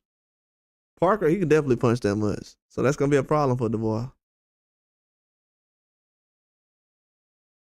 That's the only thing I'm seeing with Bakole right now. It's like he needs to get his stamina up. I would definitely like to see him go about 8 or 9 rounds. If the fight is 10 rounds, they might make it 12 rounds, but go 8 or 9 rounds with FA. A lot of these guys need to get their stamina up. Especially when you're talking about fighting Usyk. A lot of these guys at heavyweight do not have good stamina. But yeah, Bakole struggles with his stamina. That's gonna be a problem, but he needs to build that up a little bit. I think that's what Dubois did when he was fighting Usyk and Jarrell Miller and Hergovic. They helped build his stamina up a lot. I don't think Joshua had no issues with stamina from what I seen. More of a technique thing. But yeah, once they get back to these guys having good stamina, they're gonna be good. That's why Parker been winning most of his fights. Just outworking people. I seen guys win so many fights like that. That's what Ali used to do, just outwork these guys. He ain't have to knock out everybody. But if you can't fight for 12 rounds, you're not gonna win a fight. So most boxers just know, as long as I'm outworking these guys, outpunching them, stamina is higher. That's all that matters.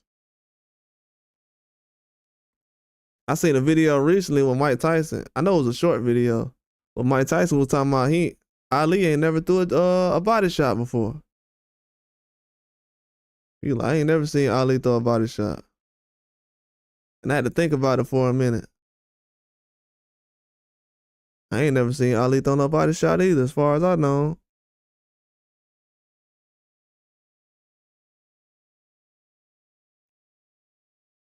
He was usually aiming for the chin, mostly. I'm like, dang, I ain't even think about that. He ain't never throw a body shot.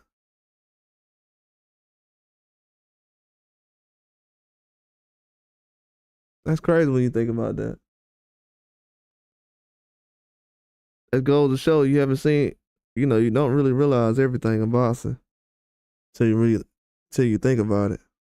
Ali didn't throw a body shot his whole career.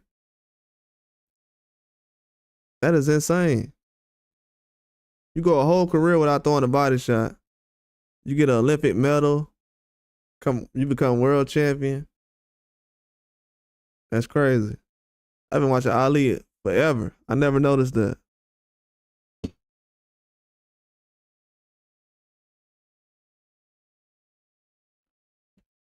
Yeah, I never noticed that. But when you look at it though, most of these punches that affect these guys, I know you know a headshot is always gonna hurt somebody. But I'm just saying, most of these punches these guys put together upstairs, they are effective. So it does make you think like, okay, can I get away with not having body shots? But you know, body shots is just it's evolution of boxing. You want to take advantage of everything. So if you fight somebody, you want them to say, "Oh, my body's hurting, my arms hurting."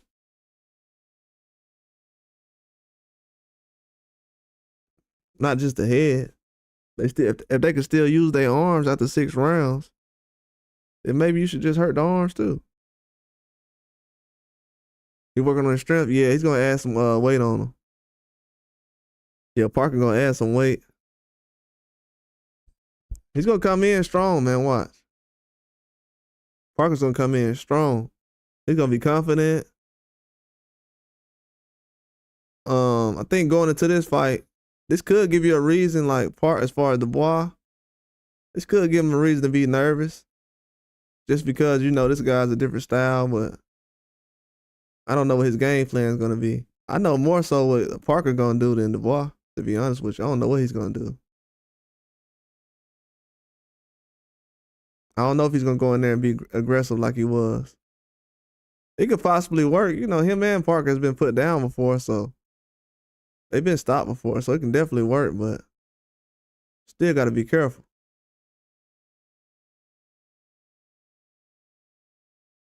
Because if it don't work, he can still get outboxed in there. You said Turkey don't like him? uh, you said Turkey don't like. You don't think he like him? I don't think Turkey tripping. You know, Turkey gonna have his favorite boxers, but I'm pretty sure after watching Dubois do what he's been doing, because you know Turkey didn't have a front row seat the whole time, so Dubois probably the best fights he's seen so far. The Big Baby Miller fight was amazing. The Hergovich fight was good. Joshua fight was good. So I know Turkey's probably enjoying the entertainment that Dubois is putting on. You know, it's still his event, so he wants guys to show up. Shoot, Dubois helping out Riyadh season. He better like Dubois.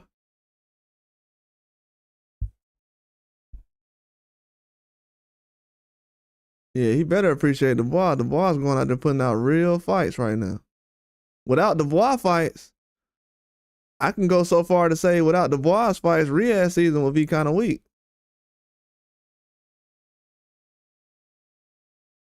Yeah, we had a lot of names on there reckoning, but those fights was boring. Besides Dubois. Then on the Hergovich and Dubois card, that was another exciting fight. That card was kind of not so much exciting. It was exciting. But then the Joshua and Dubois card, that was the best fight on the card. I want to say.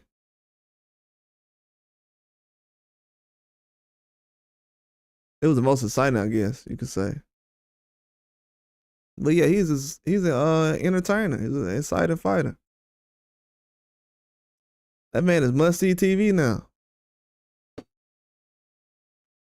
I don't know if Turkey know it, but Dubois is must-see TV.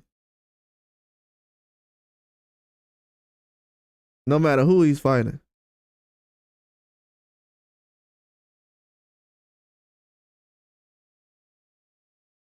They gotta understand that, man. This dude is one of the best fighters in the game.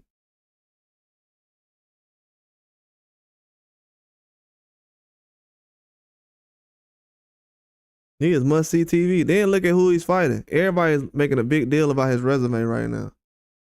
That's because they're not used to so many heavyweights being fought, elite heavyweights being fought by one guy so quickly. So Dubois taking advantage of Turkey out of sheet. Not only now, imagine if Dubois said, "You know what? I'm gonna rematch Big Baby Miller. I'm gonna rematch Hergovic." We wouldn't even be right here right now. Joshua would still have the belts, and Dubois would still be in the background.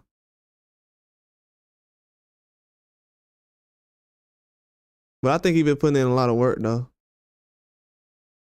So I want to say in like, I'm trying to figure it out, the number real quick. 5. I want to say in like 18 hours. No, like 20 hours from now. No, it might be closer than that. I'll say 18.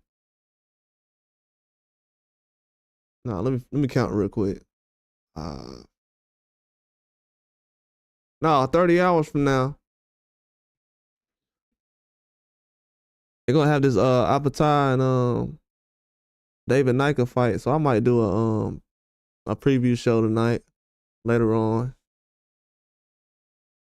Might be later on tonight. I might do another preview show. I'm trying to do 2 lives a day, man. You know what I'm saying? I ain't been on here live in a minute. I got some time to go live, so I ain't been going live that much. I just go live for whoever want to hear it. That's it. But yeah, I'm gonna do something about this David Nike and Apatow fight right after I look at some things as far as they fights. But I know the fight is like tomorrow. Not tomorrow, but like I said, as far as it's gonna be early in the morning. Yeah, it's one of those 3 in the morning fights. It's gonna be like not tonight, but not tomorrow morning, but the morning after that. Not the morning that's gonna happen tomorrow, but on I'll give you the date. What's the day? Monday? On Wednesday morning.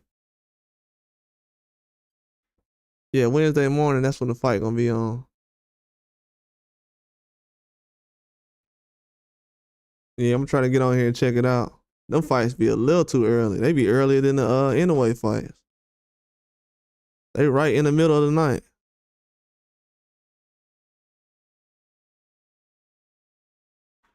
Yeah, so that's one of those early fights. But yeah, I'm gonna do a preview show on it tonight. I'm gonna check out the guy that Justice Huni is fighting out of South Africa. We gonna see who he's fighting. But yeah, one of the subscribers earlier was saying they thinking about making Moses Atama versus Justice Huni. That could be a real fight. I can definitely see them making that fight. Huni's gonna fight again. He's fought what, twice in the last 2 or 3 weeks. I think Justice Huni fought like 3 or 4 weeks ago or something like that. So he's fighting again. Fighting a guy from South Africa. It should get him up out of there. But yeah, I'm gonna look at those guys one more time. I want to see something. Then after that, you know, it could be a Joshua and Dubois situation with that Apatow fight, but who knows, man? This guy might not be an inside fighter.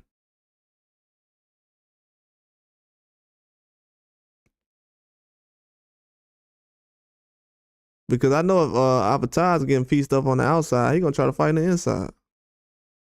That's the only reason I'm trying to figure out about this inside work.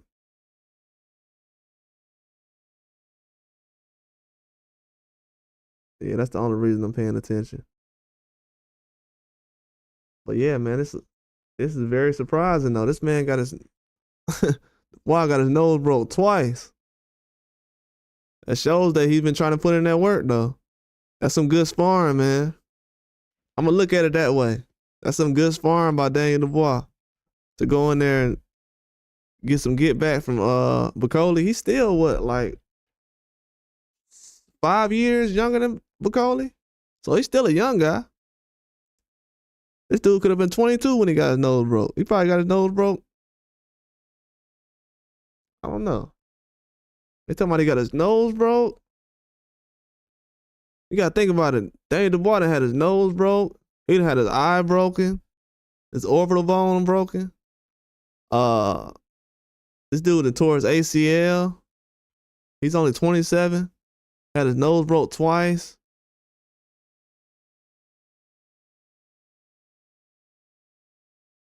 Yeah, this guy's a warrior, man.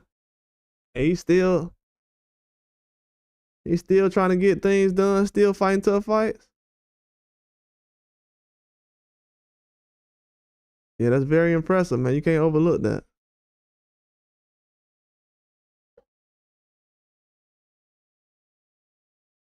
Yeah, I'm very impressed by that. But yeah, the fight's gonna be like 3 in the morning. Though. I'm gonna figure out the correct time by tomorrow. But that's gonna be the first big fight of the year, I guess you could say. I know a lot of people are not gonna consider it a big fight. I like the fight. I like this fight, and I like the Diego Pacheco and Steven Nelson fight. I'm gonna start talking about that fight soon too. Starting probably Wednesday or something, Thursday. But yeah, that's gonna be a good fight too. A lot of people sleeping on that.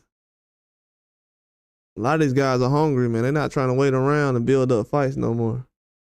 They see the money getting thrown around. A lot of guys feel like, because you know, Jai Fattah is a fighter that's not directly under Turki Al-Sheikh, but he signed a deal with Turki Al-Sheikh, I would say, to where Riyadh season, he's fighting under that banner a little bit. He still got his own situation, and these guys trying to come in and take that. This David Nika guy, he knows that. He knows that Jai Fattah doing work with Turki Al-Sheikh, and he wants to take his spot. And this is, I don't want to say close friend, but they friends. These dudes don't care, man. They trying to fight. They putting family first. The rest of that stuff going to the side. It's a new generation. This era of boxing is gonna be good. Like starting from 2025 until 2030, all of this stuff is gonna be different now. It's not gonna be like it was from 2020 to 2025. These next 5 years, well, I guess you consider this the next 5 years. These next 5 years are gonna be good though. People will understand.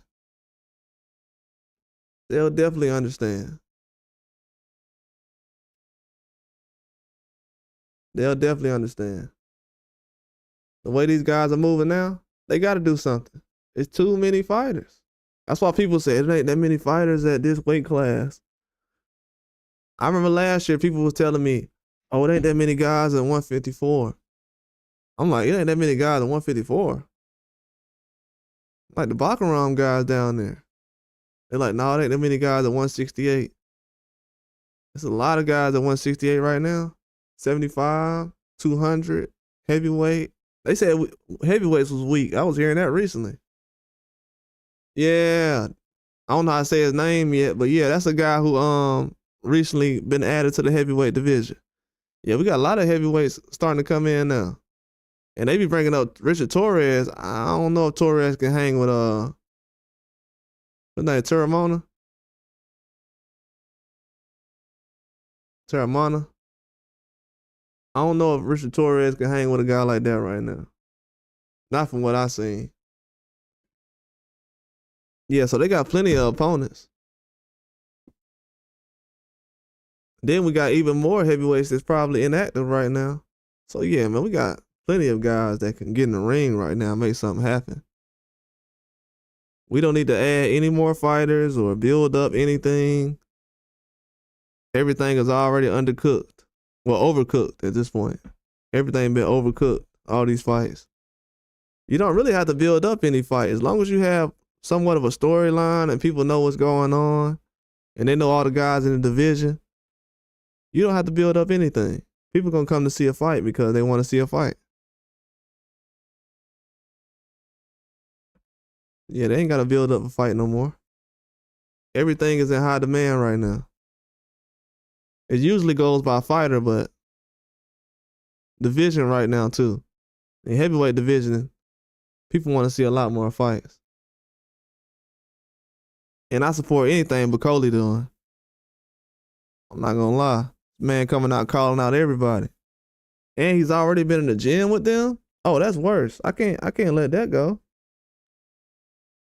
I mean, he put that information out there for a reason. He wanted us to know that he broke Daniel Dubois' nose twice. So I can't let the man down. He wanted us to know, well, somebody else wanted us to know he stopped Usyk, though. And that wasn't no clout chasing. That's why the noise up there been the way it has. I was wondering. I was like, oh, it's somebody else's name up there. Y'all ain't mentioning. If I was them, I would have put Usyk in the ring with Bakole. This man had already went out there and stopped this man. He broke Dubois' nose twice. He said Joshua running. I mean, it's a lot of fights that can get made. The fact that he did show up the way he did and what he's been doing, it makes the division better. I don't know what Fury's going to do, but him and Joshua fighting, it could be a possibility. They making that sound like it's a farewell fight or something, man. That's the only reason I don't like the idea of it. They're like, yeah, we might as well just do the fight now. Say goodbye.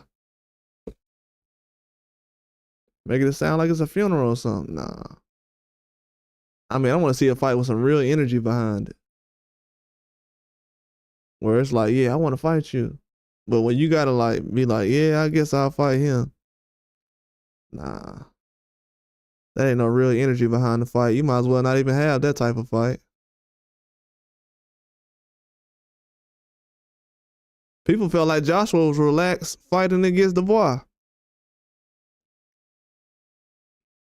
Dubois was locked in, man. He definitely was. Yeah, I love the heavyweight division, though. We're going to see, man. We're going to definitely see. I wanted to just come on here for a minute and talk to you guys and drop this information on y'all. Y'all can all look it up. I put a couple of videos up. I got Martin Bakole talking on a short video about the situation on his Instagram. He said a couple of things, but I didn't know he actually had came out and said this today as far as breaking this guy's nose. But earlier this morning, I heard something about Usyk getting stopped by him.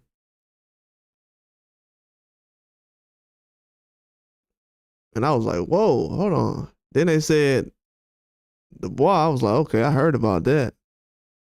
But then Bakole said he broke his nose twice. But the video was really about Joshua. I mean, the man is a savage.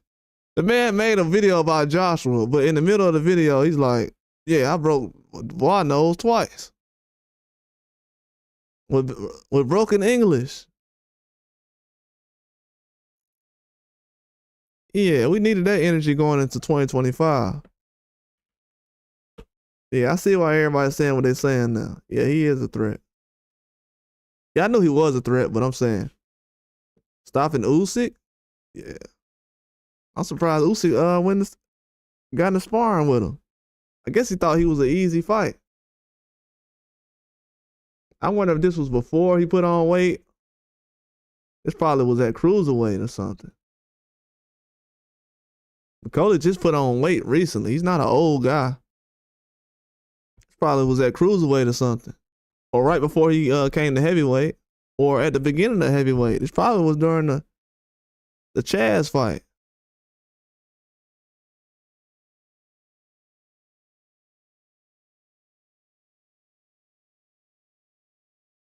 Yeah, I know.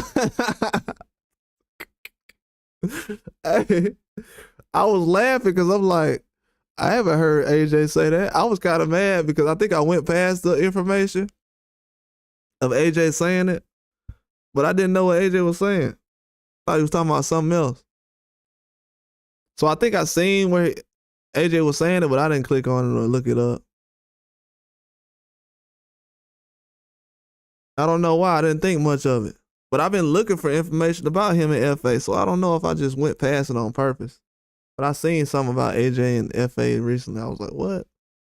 I wasn't thinking about it because I'm like, FA finna fight Bakole, so why would I look at that? He went out there and picked him. That's funny. I mean, he probably picked him because he Nigerian or whatever, right? Ain't FA Nigerian? They both from Nigeria.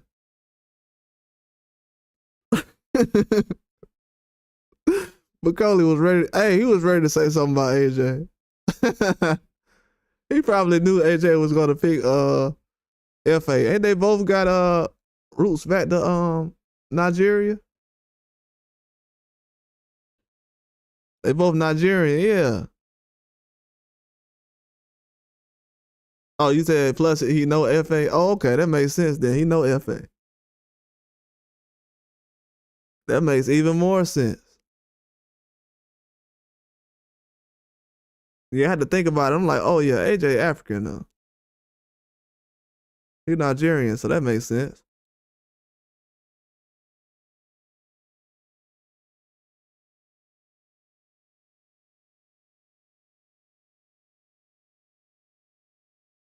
But Cody acting like AJ from the Congo or something. He act like AJ from the Congo, like, I can't believe you betrayed me.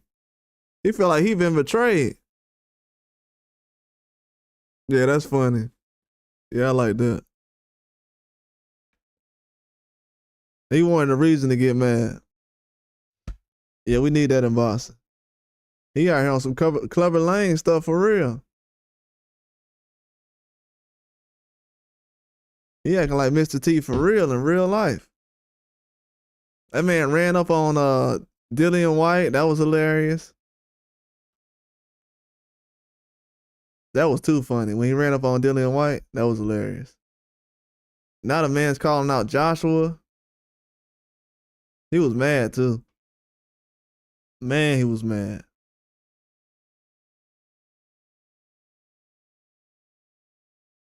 Dang, he went out here and dropped the bomb. I know Daniel Dubois like, man, I'm just at home chilling.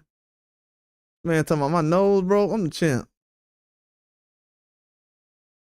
I know Daniel Dubois probably feel like Rocky after his trainer got hurt. You remember when Clubber Lang had pushed Mickey? That's probably how Daniel Dubois feel right now. He like, I still gotta go out here and fight.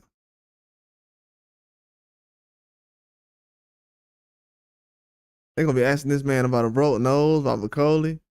Did you really have your nose broke twice? See, this gonna be a distraction right here. Bakole just went out here and did. You know when Thanos got the first stone and he started acting crazy? That's what Bakole doing right now. Before the before the Dubois fight, they gonna be like, "Hey, did you get your nose broke twice?" About Bakole? Is that true? What he gonna say? I just came here to focus on Parker. They gonna be like, "Yeah, he did get his nose broke." Dang, this man just threw. Yeah, Bakole finna throw this man off his game, dog. I'm telling you, they ain't gonna have nothing else to talk about. What we got? How many days is it? 3.5 weeks. In another 3 weeks, yeah, it's almost 6 weeks away when he fights Parker.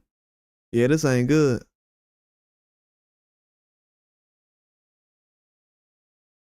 Oh yeah, they gonna ask him that after and before the fight. Oh yeah. Oh yeah, they gonna ask him that. They gonna definitely ask him that. Matter of fact, if he does, since he's the champion right now, he gonna be on Talk Sports or something soon. He gonna be at a gathering or something. They gonna ask him a question like, "Hey, that Bakole rumor, is that true? You thinking about fighting him? What's going on with that?" It's gonna be a lot of people asking him that. And then, you know, a lot of people ain't picking him to win, so that's gonna even be. You gotta realize a lot of people ain't picking Dubois to win, so that's gonna be even more reason not to pick him. They're gonna be like, "Man, you got your nose broke twice by Bakole." Nah, I'm going with Parker. It might be more motivation for Dubois. Hey, he might be in the same spot he was last year.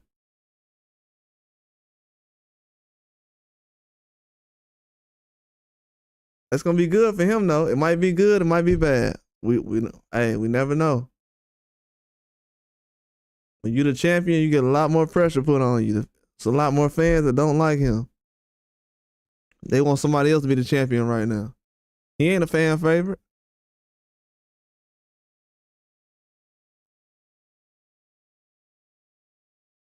Yeah, he's not a fan favorite right now.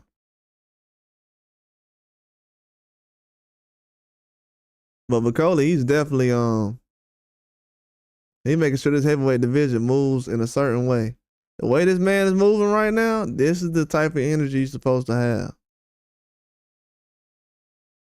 This is what you're supposed to do in boxing. I'm glad he's doing this.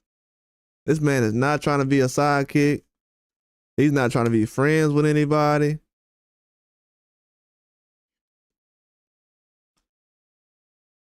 He doesn't want any friends in boxing.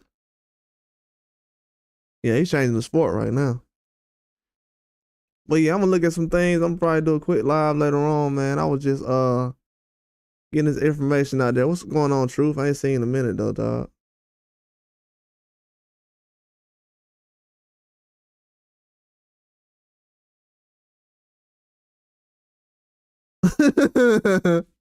No. From what I seen, hey, from what I seen, no. From what I seen, nah, it's caused some division. I'm glad you brought it up too. Hey, that's caused some division right now. A lot of people don't like him. A lot of people still okay with him, but a lot of people don't like him because of that.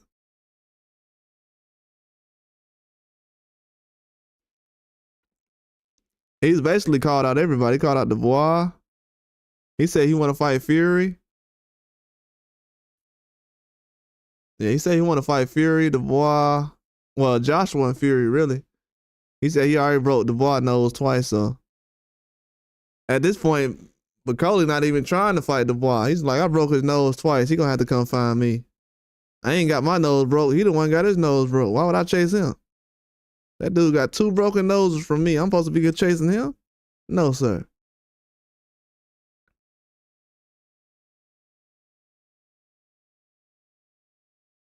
He like, nah, he the one got his nose broke.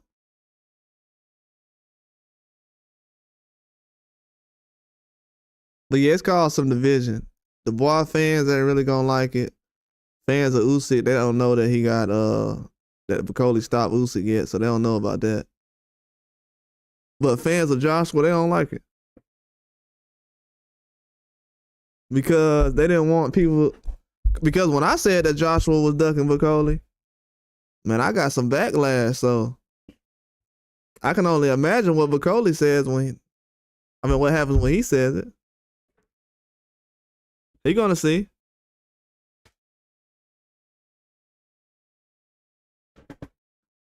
He definitely gonna see. These fans gonna turn on him in a minute. Well, they doing it now, I can tell.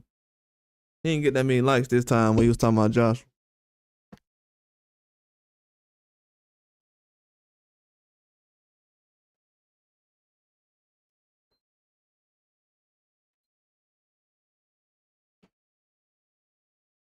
But that shows they don't want to see guys fight each other. I would like to see a healthy Frank Sanchez. Frank Sanchez will get destroyed by Bakole. I don't think Frank Sanchez got a chin like that.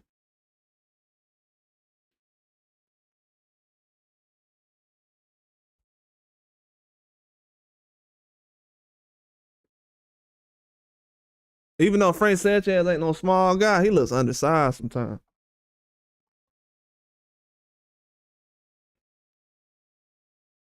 And I wasn't a fan of the way he looked against who was that? What's that guy name? Scott Alexander? Got his name. But when I seen that, I was like, yeah, he ain't that good.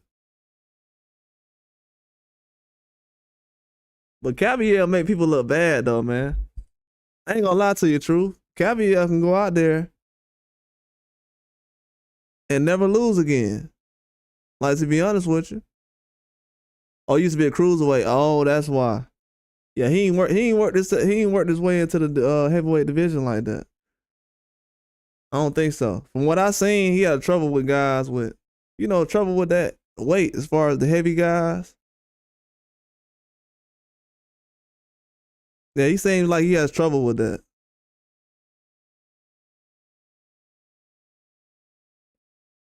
FA is a big guy, but he was able to match up well with him. And he might not be the same fighter he was 2 years ago. I don't know. Frank Sanchez don't look like a young guy. A super young guy, so. But Cavill makes everybody look bad though. That's why it's hard to pick Zhang. Truth, I'm glad you said that because I don't know. Cavill might be better than what we think, and Frank Sanchez might not be that bad.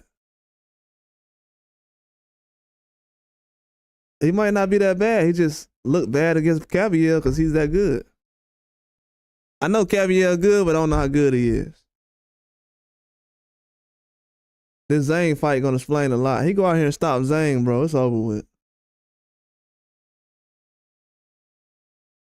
Cavill go out here and stop Zhang. It's over. It ain't no more denying him. And Zhang never been stopped before, right? Yeah, you go out here and get stopped by him, he's done.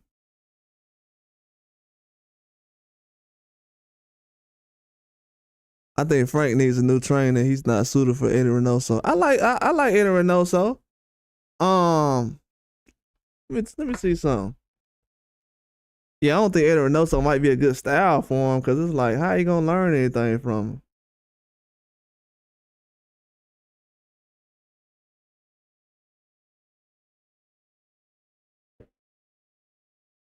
Because everything they do already Frank does.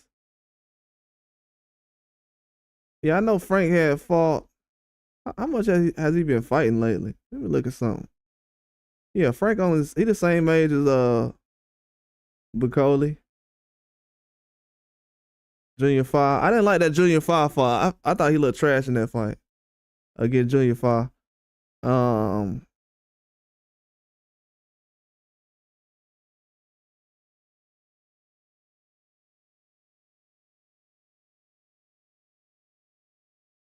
Yeah, he probably just looked bad against Cavill, man. You know what I'm saying?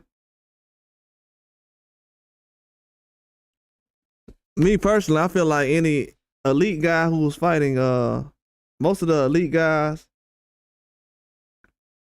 who fighting good competition, they would have got F.A. Jogba up out of there. He would have got knocked out. He said Frank needs a Virgil Hunter. Yeah, he does. A lot of guys that need to work with Virgil Hunter, to be honest with you. A lot of guys need to work with Virgil Hunter. I think Virgil Hunter would have been good for Anthony Joshua now that I think about it.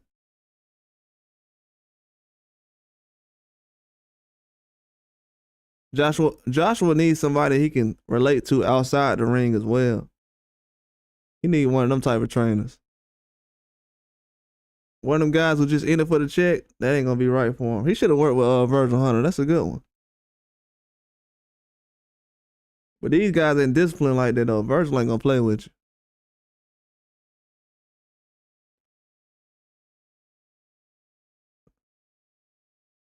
Oh, you said his knee was messed up? Dang, I need to go back and watch that whole thing, man.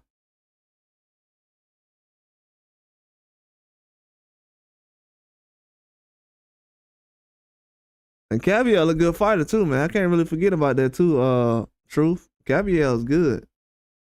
Telling he might run the table. He's the only guy right now where I don't know who can just go out there and beat him. If he go out there and beat Zhang, there's no denying this guy. Oh, he had a knee brace on. Yeah, that's not good. Yeah, he's not bad, man. To be honest with you, now that I look at certain things, I think he's a better fighter than I'm giving him credit for right now, just because of the Cavill situation. That's why I'm glad they matching these fights up the way they are, because I can find out after they next fights how good they are. When Cavill fights Zhang, I know how good he is. And that'll give me a better idea about what Frank Sanchez is at.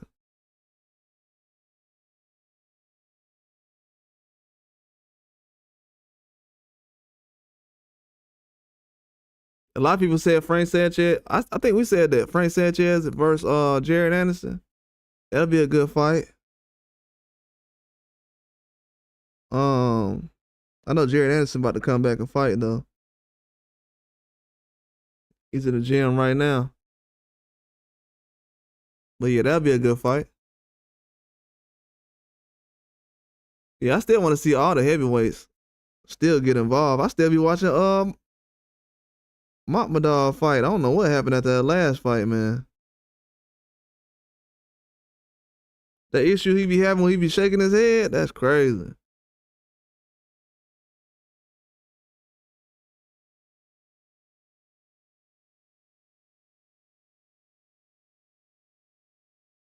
He got to figure that out.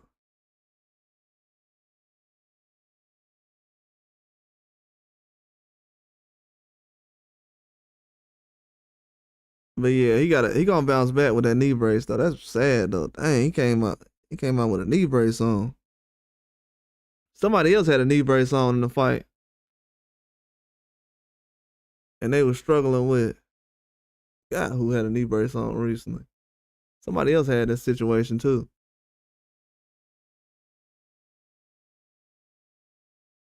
But yeah, the heavyweights is stacked, man. I forgot about Frank that fast. Yeah, they got a lot of guys that can fight. I think Torres gonna wait till these guys fade out a little bit. He getting the mix right now. He getting beat up. Especially after seeing what Jared Anderson just did. He like, nah, I ain't gonna do it. I'm gonna go ahead and wait. Cause I think him and Anderson about the same age. He might be older than Anderson. He like, nah, I spar with Anderson. I ain't trying to get out there and get beat up like Bakole. These dudes got families out here. They ain't trying to play around with these guys. I don't know about the Nike guy. He pretty old. He's older. He's not a young guy, like a super young guy. But I don't know if he got a family like Apatai got. Apatai said, man, I got people to feed. Last time I heard somebody say that, man, they got destroyed. Oh, yeah, knee surgery. Okay. I'm gonna have to look that up then. I'm glad you told me that. That make a lot of sense then. Okay. Yeah, I think he did have a knee brace on against what's the guy name? Did he have a knee brace on against Junior Fa? I think that's what I'm thinking about. I think he had a knee brace when Junior Fa was fighting. Trying to think.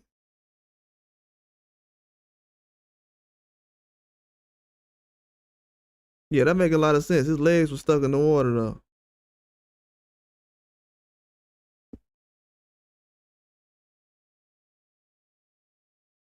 Yeah, his legs was definitely stuck in the water.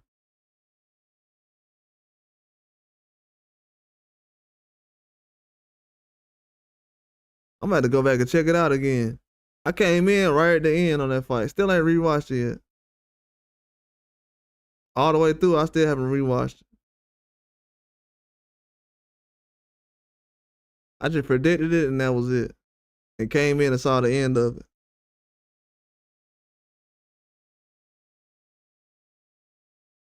Oh, he was trying to do that. Oh, okay. That makes sense.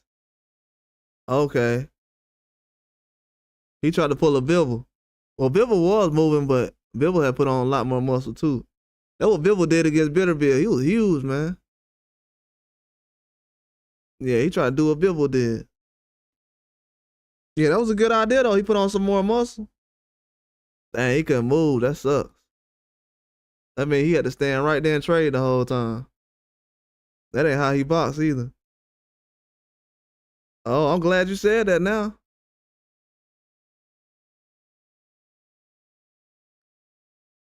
I'm glad you said that. That makes sense now.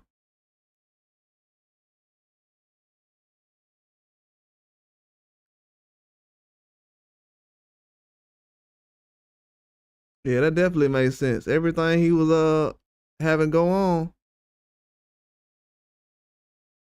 Yeah, that makes sense. I'm glad Frank Sanchez had surgery though. I didn't want him to be washed or done like that. He only 32. So for him to have knee problems and get that fixed, He'll probably be back at the what end of this year, August, September, something like that. Pretty sure it won't be a super tough fight. He might not have a big fight until this time next year. Yeah, you're right. You're right. You're right. You're right about that. You're right. Dang, so he was fighting hurt. Yeah, that's the same thing that happened with Wilder, man. They talking about Wilder had a broke arm, a broke shoulder, some other stuff. I'm like, bro, how was you out there boxing with a broke arm and a broke shoulder? Like, what?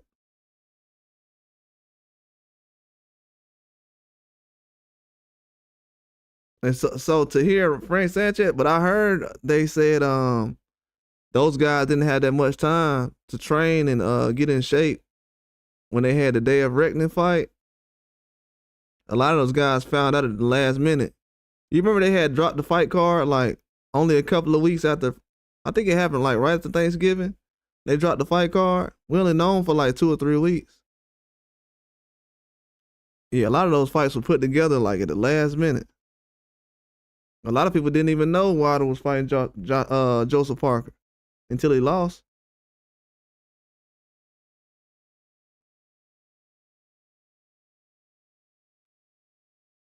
Yeah, a lot of those guys were fighting hurt, man. I've heard that recently. A lot of guys been fighting injured. Yeah, I've heard about that. Yeah, I think Frank had a knee, some on his knee in the other fight.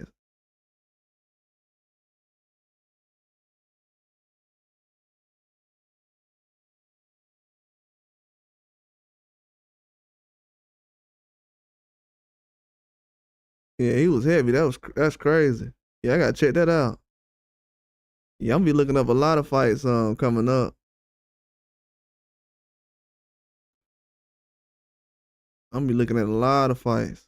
I was looking at Madrimov, Vergil Ortiz recently, looking at that. I'm gonna check out that Frank Sanchez fight though. I'm gonna have to wait. I was supposed to do that start on my UFC tonight. I'm still gonna try to do that. I know they fight this weekend, so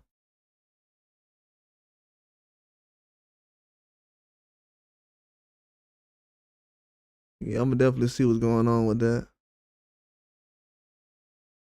Yeah, it's not gonna be a lot of boxing going on next 2 weeks, but there will be some UFC going on. Oh, he buzzed him early? Wow. Wow. You know what would be a big surprise? What if those guys end up fighting again? What if they run the table and end up fighting again?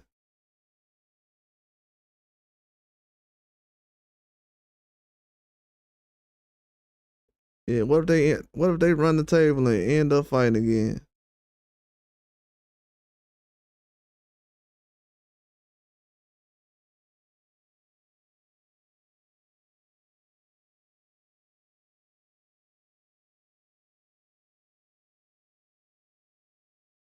Yeah, I would like to see that fight again. Yeah, Frank, the fact that he had an injury, that makes a lot of sense now.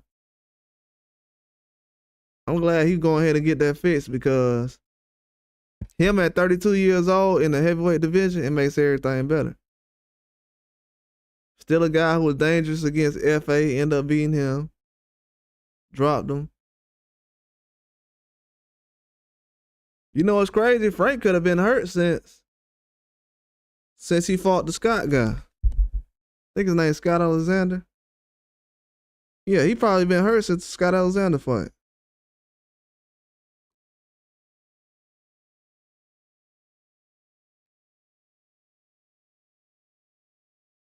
That man was probably hurt since Scott Alexander. He said Frank 47. He said 47 years old. That's what I was saying. I thought Frank was. I'm thinking Frank about 38, 37.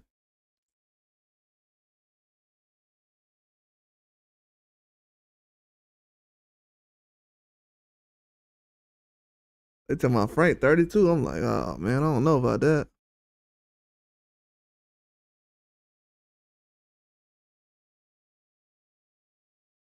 He looks about like Luis Ortiz age. Him and Luis Ortiz look about the same age.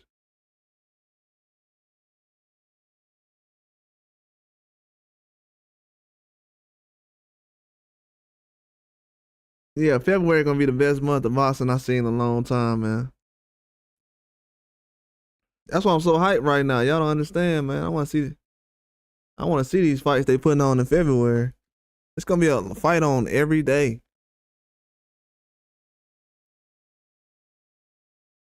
It's gonna be a big fight on every day. You cannot overlook that. They got some good fights they're gonna be putting on. Yeah, everybody fighter getting knocked out. He said he going live. So I'm probably gonna watch most of that. Yeah, I seen him do live breakdowns. He do a good job though. So I'm gonna definitely check out his live. See what he talking about.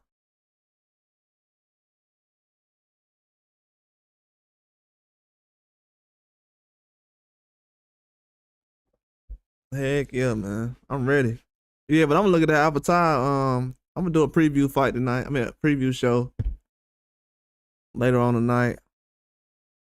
I'll find a little time for it, but a lot of people been asking about that fight. It ain't been talked about that much, so I'll do a show for it.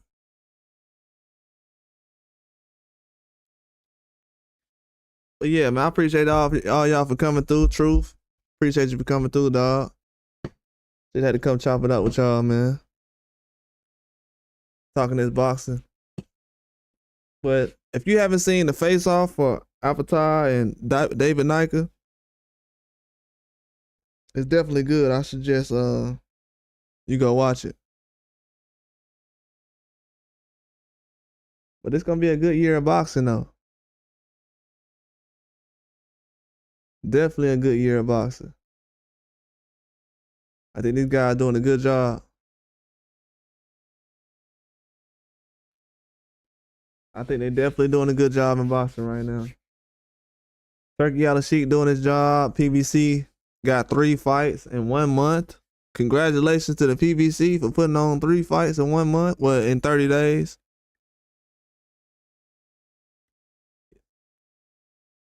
Yeah, 3 fights in 30 days. Congratulations to the PBC. They moving faster now.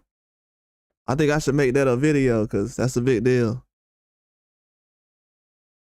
It might sound petty, but it's not.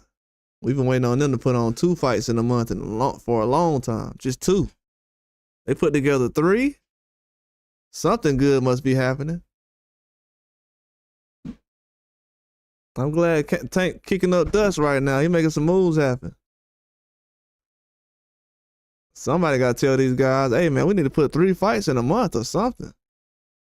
I don't know. They don't know why they bunched them all together. I guess it's because of schedules. I heard, these guys try to talk about schedules and everything else, but then they try to put 2 fights on the same day. You know what's crazy? We ain't got no fights coming on this Saturday. Well, they do. We could do. I'll take that back. We do got some fights coming on this Saturday, but sometimes. Oh, you say he vacated? What? What for the Billy fight? He did it because of the Billy fight.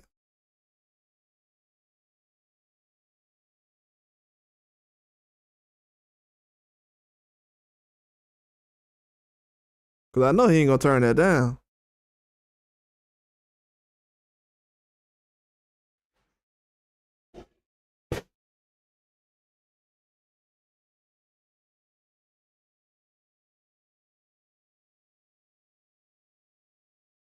Oh, they say he was reinstated and then.